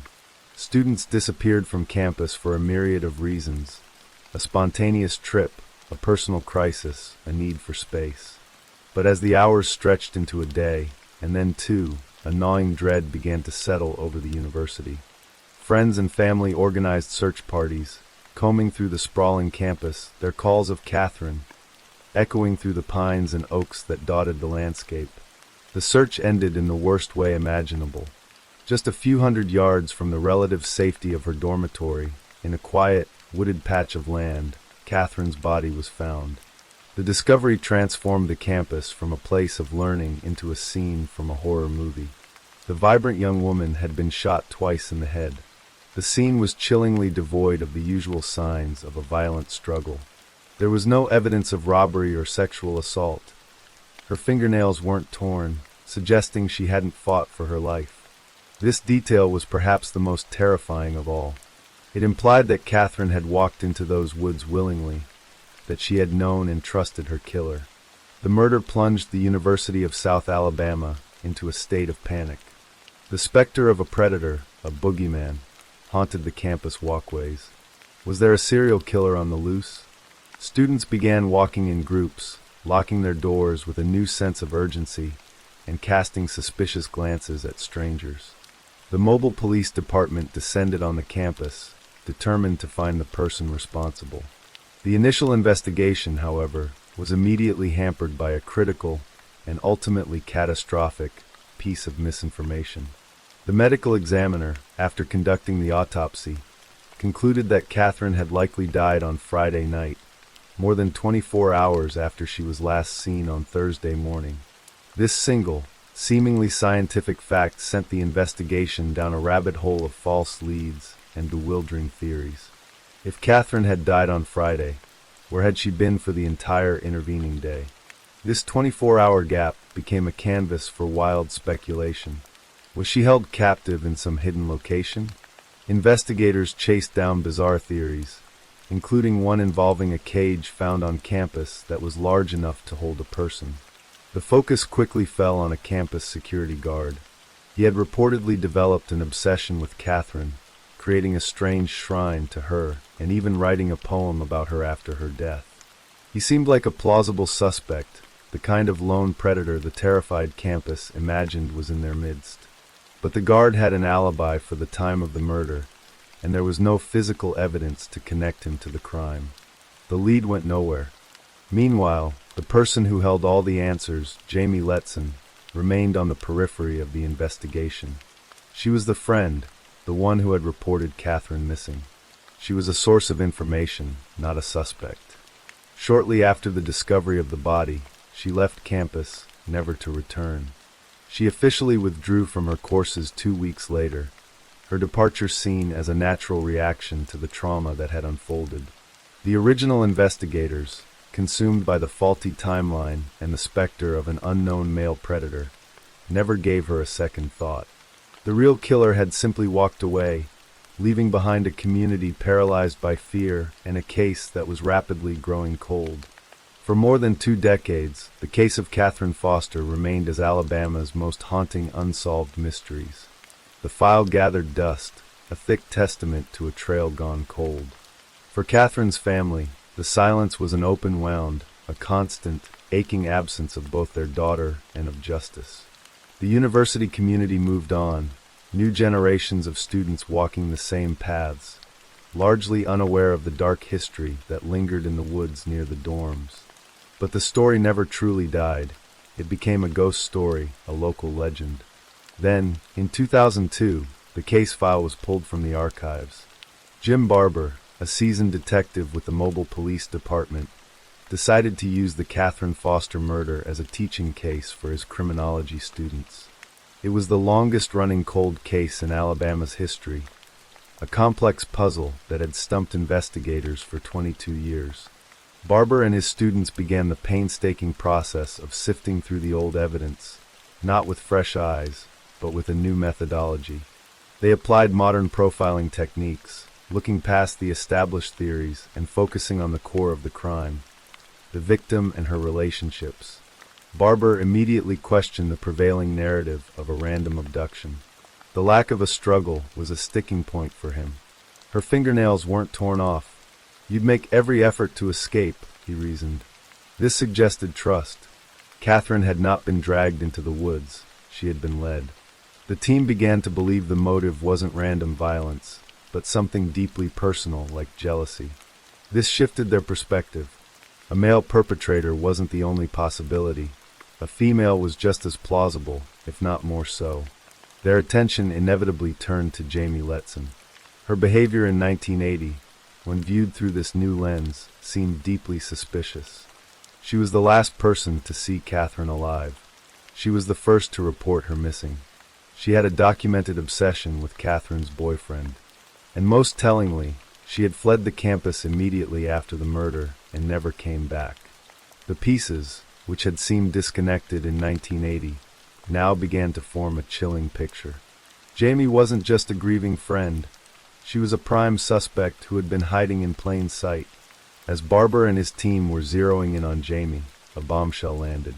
A tip came in from an unexpected source, Jamie Letson's Alcoholics Anonymous sponsor. While working through the 12-step program, which involves making a searching and fearless moral inventory, Jamie had confessed. She had told her sponsor everything. She explained that she wanted Catherine's boyfriend for herself, and the only way to achieve that was to eliminate her rival. She recounted how she had lured Catherine into the woods under a false pretense, a place where they presumably felt safe together. Then she shot her. She had even brought along news clippings of the old murder case to prove her story to the skeptical sponsor. The oral confession was stunning, but it was quickly followed by a second, even more damning piece of evidence. Detective Mike Morgan, who had joined the renewed investigation, received a call from Jamie Letson's stepfather. He had found something while cleaning out his house, a spiral notebook belonging to Jamie. Inside, written in her own hand, was a letter. It began with a line that would send a shiver down the spine of even the most hardened detective. "Dear Catherine, it is me, Jamie, the one who killed you." The letter was a full confession, a haunting monologue directed at the woman she had murdered. "I wiped out all the good in one evil, selfishness moment," she wrote. When Detective Morgan saw the notebook, he knew he was holding the key to a 22-year-old mystery. "I close it. I hand it to my partner. Don't let that out of your sight," he later recalled. They finally had their killer. Despite the explosive confessions, the path to justice was far from clear. Prosecutors were hesitant. The case had significant hurdles. The star witness to the oral confession, Jamie's AA sponsor, had a criminal record that included perjury and manslaughter, making him a deeply compromised witness in court. And then there was the original, stubborn obstacle, the time of death.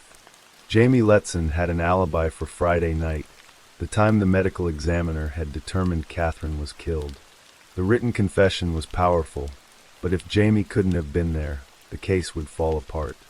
We were getting nowhere. Barbara recalled of the conflicts with the district attorney's office. I mean, probably deeper than an Alabama tick at that point.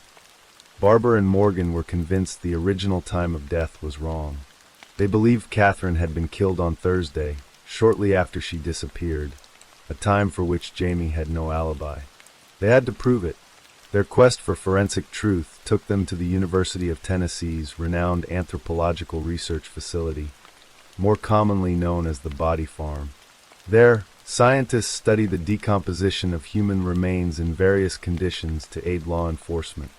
The detectives presented the forensic evidence from Catherine's 1980 autopsy to the experts. They described the state of her body and the environment in which she was found. The question was simple. Could she have been lying in those woods for 48 hours, from Thursday morning to Saturday morning? The forensic anthropologist's conclusion was the breakthrough they desperately needed. Well, I guess you have your answer, the expert told them.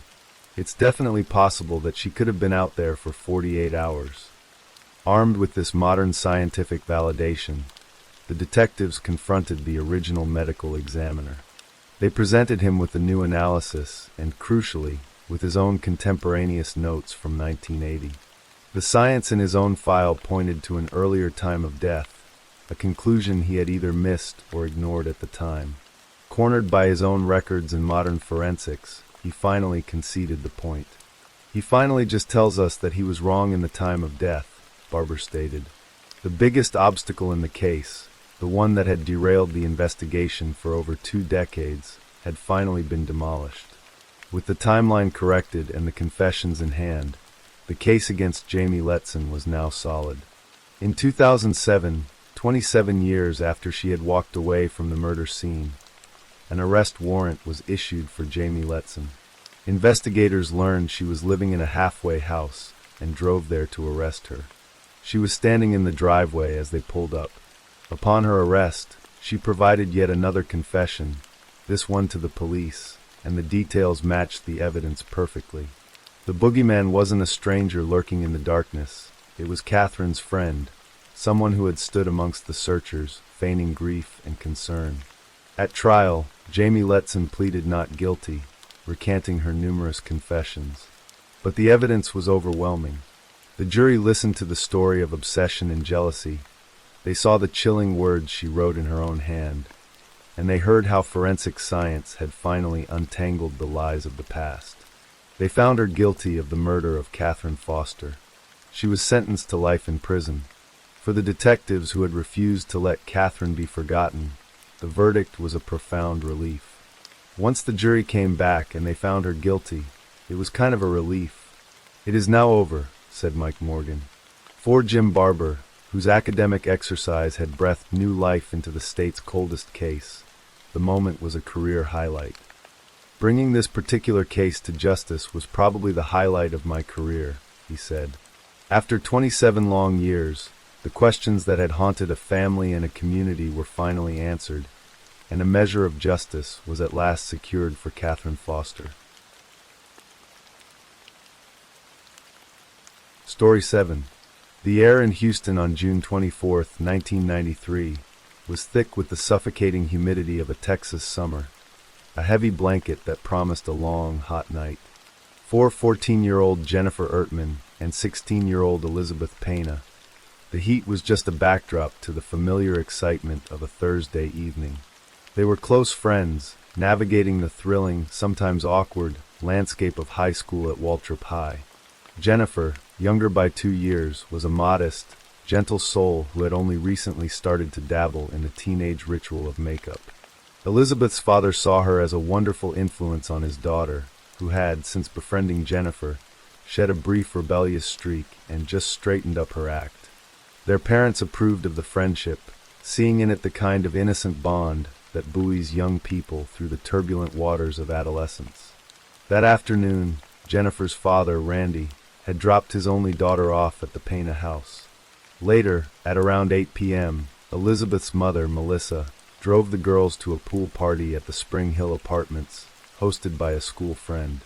As they got out of the car, Elizabeth, with the easy confidence of a teenager on a summer night, assured her mother they would be home by their 11:30 p.m. curfew. It was a promise made without a flicker of doubt, a simple contract between a daughter and a mother under the vast, star-dusted Texas sky. The night ahead felt limitless, filled with the promise of laughter, music, and the easy camaraderie of friends. As the party wound down and the clock ticked closer to their curfew, the girls realized they were running late. Responsible and eager to keep their promise, they decided to leave. The most direct route back to Elizabeth's home in the Oak Forest neighborhood was a shortcut, a well-trodden path that followed the railroad tracks and cut through the sprawling green expanse of T.C. Jester Park. It was a 10-minute walk, a journey they had likely made before, a familiar path that sliced through the darkness, leading them home.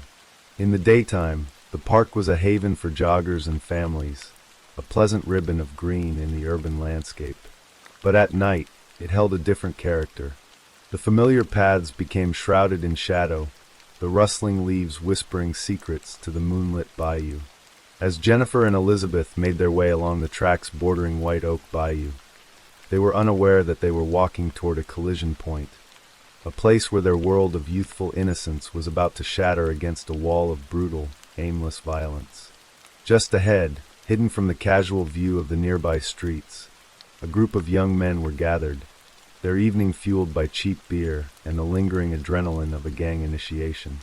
They called themselves the Black and White, a name that held no particular significance beyond their own small, violent world. Moments before the girls appeared, the group had just welcomed a new member, a 17-year-old named Raul Villarreal. He had endured the requisite beating, a savage ritual where he had to fight several members in succession to prove his toughness. After being knocked unconscious, he was revived and welcomed into the fold with cheers and backslaps.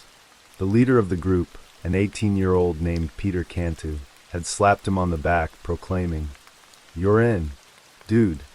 Villarreal, nursing his wounds, sat among them, a newly minted member of a brotherhood defined by its capacity for violence. He held a beer aloft, a triumphant gesture in the deepening gloom, basking in the glow of his acceptance.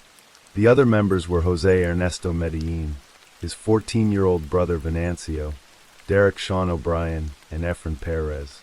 They were a pack, bound by a shared nihilism and a hunger for chaos. It was into this volatile scene that Jennifer and Elizabeth walked. They were just two girls trying to get home, their conversation likely a quiet murmur of party post-mortems and plans for the weekend. As they passed the group, one of the members, Jose Medellin, lunged at Elizabeth, his hand reaching for her. She instinctively brushed him away and kept walking, her pace quickening. But Medellin, emboldened by the pack mentality and the alcohol, was not to be dismissed. "No, baby. Where are you going?" he snarled, before grabbing Elizabeth in a choke hold and dragging her down a gravel embankment toward the others, her screams for help swallowed by the vast, indifferent night. In that horrifying moment, Jennifer Ertman had a choice. She could have run. She could have fled into the darkness, screamed for help, and perhaps saved herself. But she did not. Without a second's hesitation, she ran back toward the sounds of her friend's struggle, her loyalty overriding any instinct for self-preservation. It was an act of incredible bravery, a testament to the depth of their friendship. But her courage was met with the same senseless brutality. Peter Cantu and Derek O'Brien immediately grabbed her, throwing her to the ground alongside her friend. What followed was an hour of unimaginable horror. The girls were subjected to a relentless series of assaults. 5 of the gang members, excluding only the youngest, Venancio, participated in the attack. The girls fought back. Jennifer bit her attackers. Elizabeth kicked and struggled against their hold. In the midst of their own terror and pain, they repeatedly glanced at each other, their shared looks a silent, desperate communication of fear and solidarity in the face of absolute evil. At one point, Elizabeth, while being assaulted, looked over at Jennifer and began to weep as she witnessed her friend's ordeal. The park, once a symbol of community and recreation, had become their private hell, a soundproof chamber of cruelty just a stone's throw from the sleeping suburbs. After more than an hour, a new, chilling thought entered the minds of their attackers. The girls had seen their faces. They could identify them.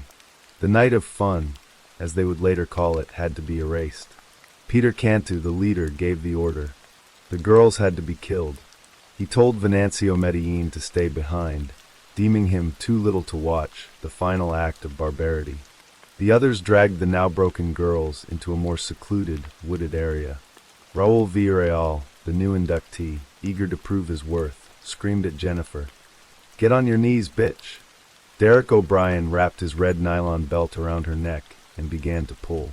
He and Villarreal strangled her with such force that the belt broke. Undeterred, they finished the job with a shoelace, all while Elizabeth was forced to watch, a ligature already around her own neck. In her final moments, Elizabeth Pena, weeping, made a desperate plea for her life. She offered her attackers her phone number, suggesting they could get together, a pathetic, heartbreaking attempt to appease the inhumanity that was about to consume her. When she tried to flee, Kanta tackled her, kicking her repeatedly in the face and body with such violence that he dislodged 3 of her teeth and fractured several ribs. Then Cantu, Jose Medellin, and Efren Perez strangled her to death with shoelaces. To ensure their victims were dead, the gang members stomped on both girls' throats. As they left the scene of their monstrous crime, Kanta casually handed Jennifer Ertman's goofy wristwatch to Venancio Medellin, saying, "Take this, I don't want it." The trinket, a symbol of a childhood so brutally stolen, was now a meaningless trophy. The group then went to Cantu's residence, where they bragged about what they had done. Cantu's sister-in-law, Cristina, noticed blood on their clothes and questioned them. Jose Medellin boasted that they had had fun, and that the details would soon be on the news. He and the others then chillingly recounted the rapes. Later, Kanta divided the stolen valuables. A ring with the initial E was given to Jose Medellin, who planned to give it to his girlfriend. The casual, celebratory nature of their conversation revealed a terrifying moral vacuum. Horrified by what she heard, Cristina Kanta convinced her husband to call the police. For 4 agonizing days, the Ertman and Pena families lived in a state of suspended terror. Their daughters were missing. The unanswered phone calls, the empty rooms, the deafening silence where there should have been laughter. It was a parent's worst nightmare. They plastered the neighborhood with flyers, their hopeful faces smiling out from the paper, a stark contrast to the grim reality that was slowly dawning. Then on June 28th, the call that every parent of a missing child dreads finally came. The bodies of 2 young women had been found in TC Jester Park. The discovery was made after the tip from Cantu's relatives led police to the scene. The Houston summer heat had been merciless. The bodies were so badly decomposed that they had to be identified by dental records. The medical examiner determined the cause of death was strangulation. As investigators combed the horrific scene, a news camera captured a chilling image. Derek O'Brien, one of the perpetrators, had returned to the scene and was videotaped smiling as he watched the proceedings. The arrests came swiftly. All 6 members of the gang were taken into custody. Faced with the evidence, some of them began to talk. Jose Medellin provided both written and taped confessions, laying out the gruesome details of the night. The city of Houston, a place no stranger to violent crime, was left reeling. The sheer brutality and randomness of the murders sent a shockwave through the community. A retired prosecutor, Don Smith, would later say, "We've had bad crimes in Houston, but nothing compared to this." The case became a grim touchstone, a new benchmark for pure evil. The trial that followed was a media spectacle, a courtroom drama that held the city in its grip. The testimony was harrowing, a litany of horrors that left seasoned court observers shaken. At the sentencing, 5 of the 6 were given the death penalty. Peter Cantu, Jose Medellin, Derek O'Brien, Efren Perez, and Raul Villarreal. Venancio Medellin, who was only 14 at the time of the crime and had testified against the others, received the maximum sentence for a juvenile, 40 years in prison. But the legal saga was far from over. In 2005, the U.S. Supreme Court, in the landmark case Roper v. Simmons, banned the execution of individuals who were under 18 at the time of their crimes. This ruling automatically commuted the death sentences of Efren Perez and Raul Villarreal to life in prison. They would become eligible for parole in 2029. For the families of Jennifer and Elizabeth, the court proceedings were an ordeal of unimaginable pain. But they channeled their grief into a righteous fury, becoming fierce advocates for victims' rights. Randy Ertman, Jennifer's father, became a powerful, unyielding voice for justice. At the trial, in a moment of raw, unfiltered rage and grief, he stared down his daughter's killers and said, "We live for the day you die. I hope you rot in hell." The Ertman and Pena families fought for and won the right for victims' relatives to witness executions in Texas, a law that forever changed the landscape of capital punishment in the state. The years crawled by. The condemned men sat on death row, their cases inching through the labyrinthine appeals process. On July 11, 2006, 13 years after the murders, Derek O'Brien was the first to be executed. Strapped to the gurney, he looked at the families of his victims through the death chamber window and called his involvement the worst mistake that I ever made in my whole life. He was pronounced dead 7 minutes later. Elizabeth's father, Adolf Pena, later reflected on the peacefulness of the execution, a stark contrast to the terror his daughter had endured. "I wish to God that my daughter could have died that easily," he said. "Put a needle in her arm and just go to sleep. I wish to hell he could have died the way she died." The execution of Jose Medellin in 2008 became an international incident. Medellin, a Mexican national, argued that he had been denied his right to consult with the Mexican consulate, a right guaranteed under the Vienna Convention on Consular Relations. The International Court of Justice, ICJ, ordered the U.S. to halt the execution, and the Bush administration supported a review of the case. But Texas officials, led by Governor Rick Perry, defied the international pressure, arguing that the state was not bound by the ICJ's rulings. Despite protests from the Mexican government and death penalty opponents, Jose Medellin was executed on August 5, 2008. 17 years to the month after Jennifer would have celebrated her 32nd birthday, the mastermind of the attack, Peter Anthony Cantu, faced his own execution on August 17, 2010. He was the last of the three to be put to death. He declined to make a final statement. Randy Ertman, his fiery red hair now turned to gray, was there to witness it, his long, painful vigil for justice finally reaching its conclusion. The legacy of the case is etched into the legal and social fabric of Houston. The city, which had previously downplayed its gang problem, was forced to confront the issue, leading to the creation of new anti-gang programs. Memorials to the two girls stand at Waltrip High School and in T.C. Jester Park, quiet reminders of the bright lives so senselessly extinguished. The family's fight for justice never wavered. Fearing they might not be alive when the remaining perpetrators came up for parole, the Ertmans and Pennis videotaped their protests, ensuring their voices would be heard for decades to come, a fight they were determined to take beyond the grave. Randy Ertman, the relentless warrior for his daughter, passed away from lung cancer in 2014, his battle finally over. The story of Jennifer Ertman and Elizabeth Pena is a story of profound darkness, of an evil so absolute it seems to defy comprehension. But it is also a story of immense love and courage. It is the story of Jennifer's final, selfless act of friendship. It is the story of two families who, shattered by an unspeakable loss, found the strength to fight for justice, their love for their daughters forged into an unbreakable weapon against the darkness that had consumed them. The shortcut the girls took on that hot June night led them into an abyss, but the long, painful road their families traveled in the years that followed led, finally, to a measure of justice and a legacy that will never be forgotten.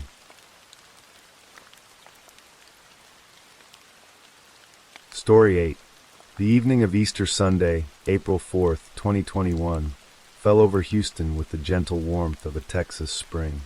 The air, thick with the scent of blooming jasmine and the lingering smoke of neighborhood barbecues, carried the sounds of a city at rest.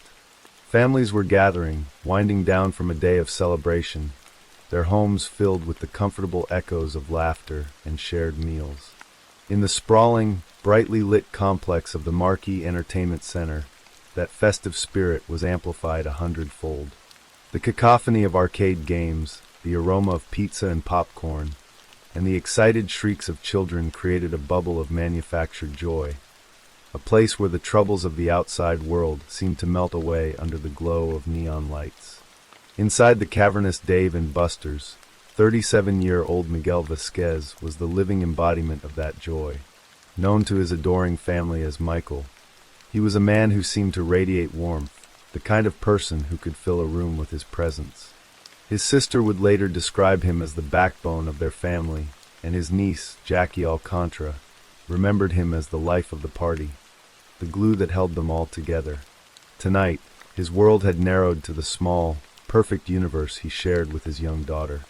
Accounts of her age would later vary, some saying she was 8, others 10, but the number was less important than the fact that she was the center of his. They had spent the evening navigating the vibrant chaos of the arcade, their laughter a bright thread in the tapestry of noise. For Miguel, these were the moments that mattered, the simple, unscripted joys of fatherhood. As the clock ticked toward 10 o'clock, the day's excitement began to wane. With the easy rhythm of a parent sensing the first signs of a child's fatigue, Miguel decided it was time to go home. They walked out of the flashing, buzzing world of the arcade and into the relative quiet of the vast parking lot. The night was dark, but the lot was illuminated by the tall, indifferent glow of overhead lamps, casting long, distorted shadows across the asphalt. The family car was a familiar beacon in the sea of vehicles. As they walked, the cool night air was a welcome relief after the stuffy warmth of the crowded building. They were just steps from their car, the end of a perfect day in sight. But they were not alone. Another figure was moving through the shadows, his path converging with theirs. He was a young man, just 23 years old, with a gaze that held a chilling emptiness. His name was Nicholas Dwayne Thomas, and he was hunting. Inside the restaurant, he had been an anonymous face in the crowd, but his eyes had been busy. According to Miguel's family, who would later piece together the terrifying timeline, Thomas had been stalking them, his predatory gaze fixed on the watch adorning Miguel's wrist. It was a handsome piece, but not ostentatious. To Miguel, it was just a watch. To Nicholas Thomas, it was a prize, an object worth more than a human life. The collision was sudden and brutal. Thomas materialized from the shadows, his movements swift and practiced. He didn't speak at first. He simply acted. One arm snaked around Miguel's neck, pulling him into a violent choke hold, while his other hand brandished a gun. The world, which moments before had been a place of comfort and joy, fractured into a kaleidoscope of terror. The demand was a low growl, a guttural command for the watch. For Miguel Vasquez, instinct took over. The protective urge of a father facing a threat to his child is one of the most powerful forces in nature. He struggled, trying to shield his daughter, trying to create space, to de-escalate, to survive. But he was dealing with a force that had no interest in reason or negotiation. The struggle was brief, a chaotic flurry of movement under the cold, unblinking eyes of the parking lot lights. And then came the deafening crack of a gunshot.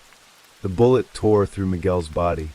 The force of the impact was a staggering blow, but his first thought, his only thought, was for his daughter. He had to get her away. He had to find help. Ignoring the searing pain that was beginning to blossom in his chest, he grabbed his daughter's hand and ran. They stumbled through the parking lot, a desperate, heart-wrenching flight toward a group of off-duty officers working security near the entrance. Every step was an agony, his strength failing, his life bleeding out onto the blacktop. Behind them, Nicholas Thomas vanished back into the shadows as quickly as he had appeared. He had failed to get the watch, his violent gambit yielding nothing, but a murder charge he did not yet know he had earned. He slipped into a white sedan and sped away, leaving behind a scene of unimaginable horror, a dying father, and a little girl whose world had just been irrevocably shattered. The off-duty officers who saw Miguel staggering toward them knew instantly that something was terribly wrong. He collapsed before he could reach them, the last of his strength finally giving out. Paramedics were on the scene in minutes, their frantic efforts a stark contrast to the life that was rapidly fading from Miguel's eyes. They rushed him to a nearby hospital, but it was too late.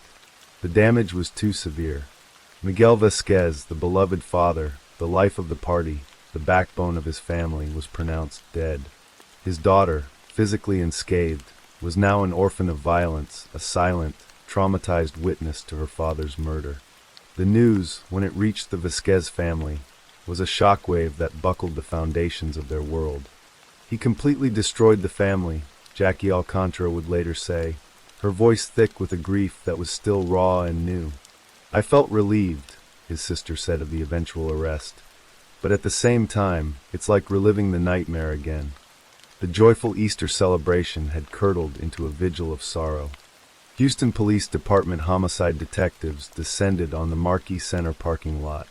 A crime scene in a place so public, so filled with the ephemera of daily life, has a particularly jarring quality. The yellow tape, the flashing lights of the patrol cars, the somber, methodical movements of the investigators, all of it felt like an intrusion from a darker, more brutal reality. The detectives began the painstaking work of piecing together the final moments of Miguel Vasquez's life. They interviewed the traumatized security guards and the shaken patrons who had heard the shot. They carefully documented the scene, their flashlights cutting through the darkness, searching for any clue the killer might have left behind.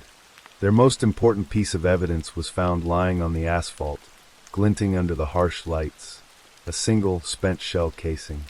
It was a tiny object, but it held the unique signature of the weapon that had fired it, a metallic fingerprint that could, if they were lucky, lead them directly to the killer.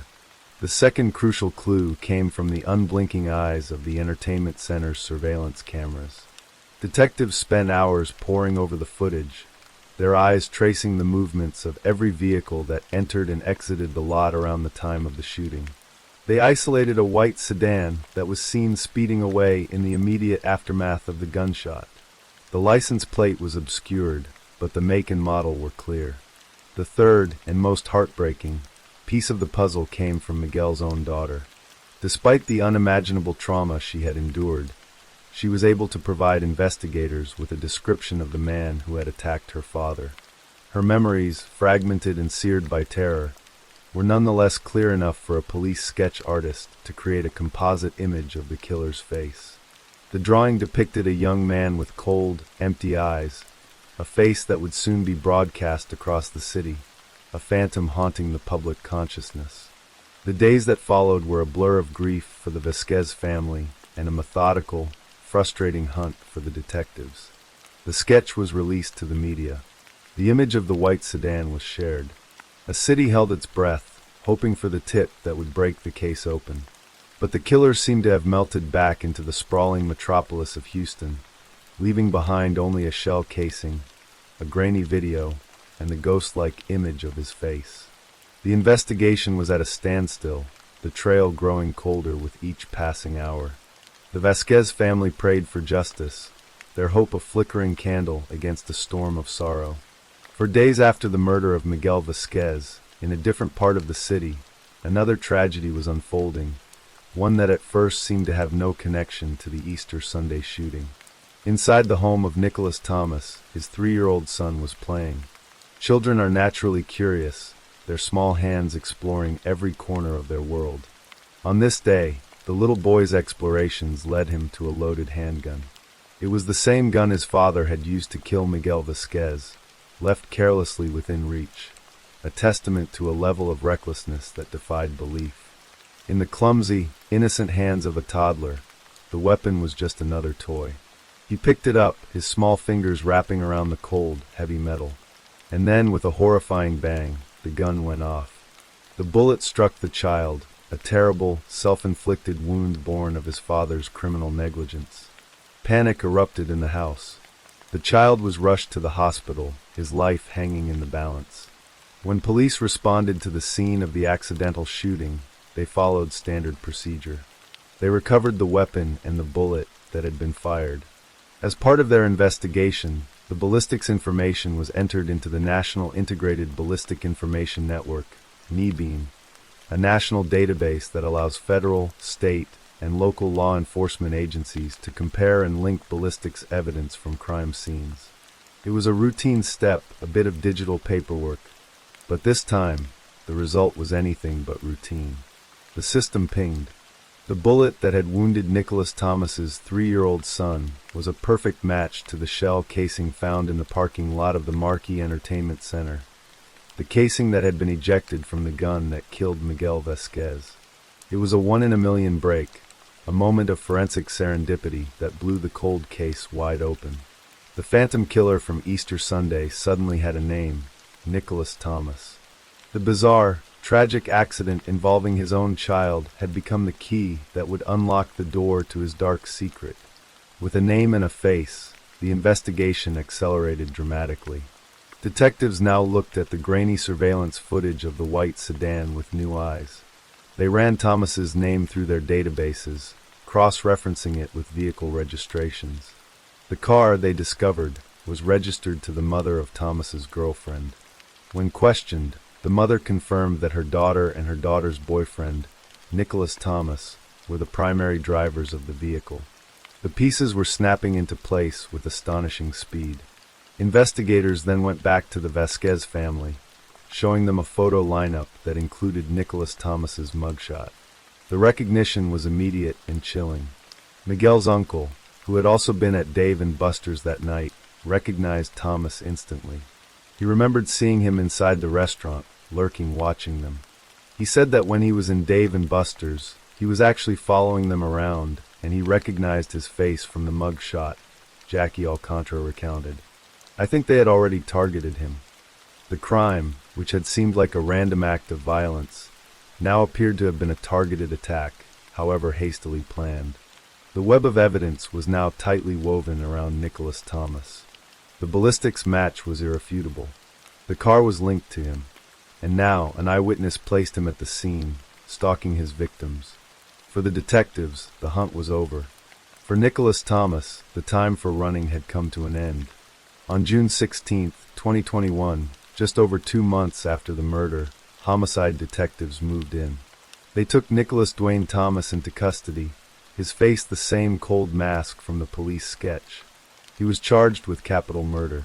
The news of the arrest brought a complex wave of emotions for the Vasquez family. There was relief, a profound sense that justice was finally within reach. But the arrest also ripped open the wound of their loss, forcing them to relive the horror of that night. He took somebody that was such a family guy, fun-loving guy, his niece said, the pain still fresh. He destroyed us. The legal process moved forward, a slow, grinding machine designed to deliver a verdict. At trial, the prosecution laid out its case with devastating precision. They presented the surveillance video of the white sedan fleeing the scene. They presented the ballistics evidence, the smoking gun, that linked Thomas to the murder through the tragic wounding of his own son. They presented the eyewitness testimony from the Vasquez family, who had seen him lurking in the restaurant. And at the heart of it all was the story of that night, the brutal, senseless murder of a father in front of his child for a wristwatch he didn't even manage to steal. The jury listened, their faces grim. The defense had little to offer against the mountain of evidence. The story was too clear, the connections too strong. The verdict, when it came, was swift and certain. The jury convicted Nicholas Thomas of murder. He was sentenced to life in prison, his own life now defined by the one he had so callously taken. He would be an old man before he was even eligible for parole, a ghost haunting the sterile corridors of a Texas penitentiary. For the Vasquez family, the verdict was not a celebration. It could not bring Miguel back. It could not erase the memory of what his daughter had seen. But it was a form of closure. It was the assurance that the man who had torn a hole in their lives would never be able to inflict such pain on another family. Criminals like this, they shouldn't even have an option to have bond, Jackie Alcantara said, her words a reflection of the family's fear that he might one day walk free.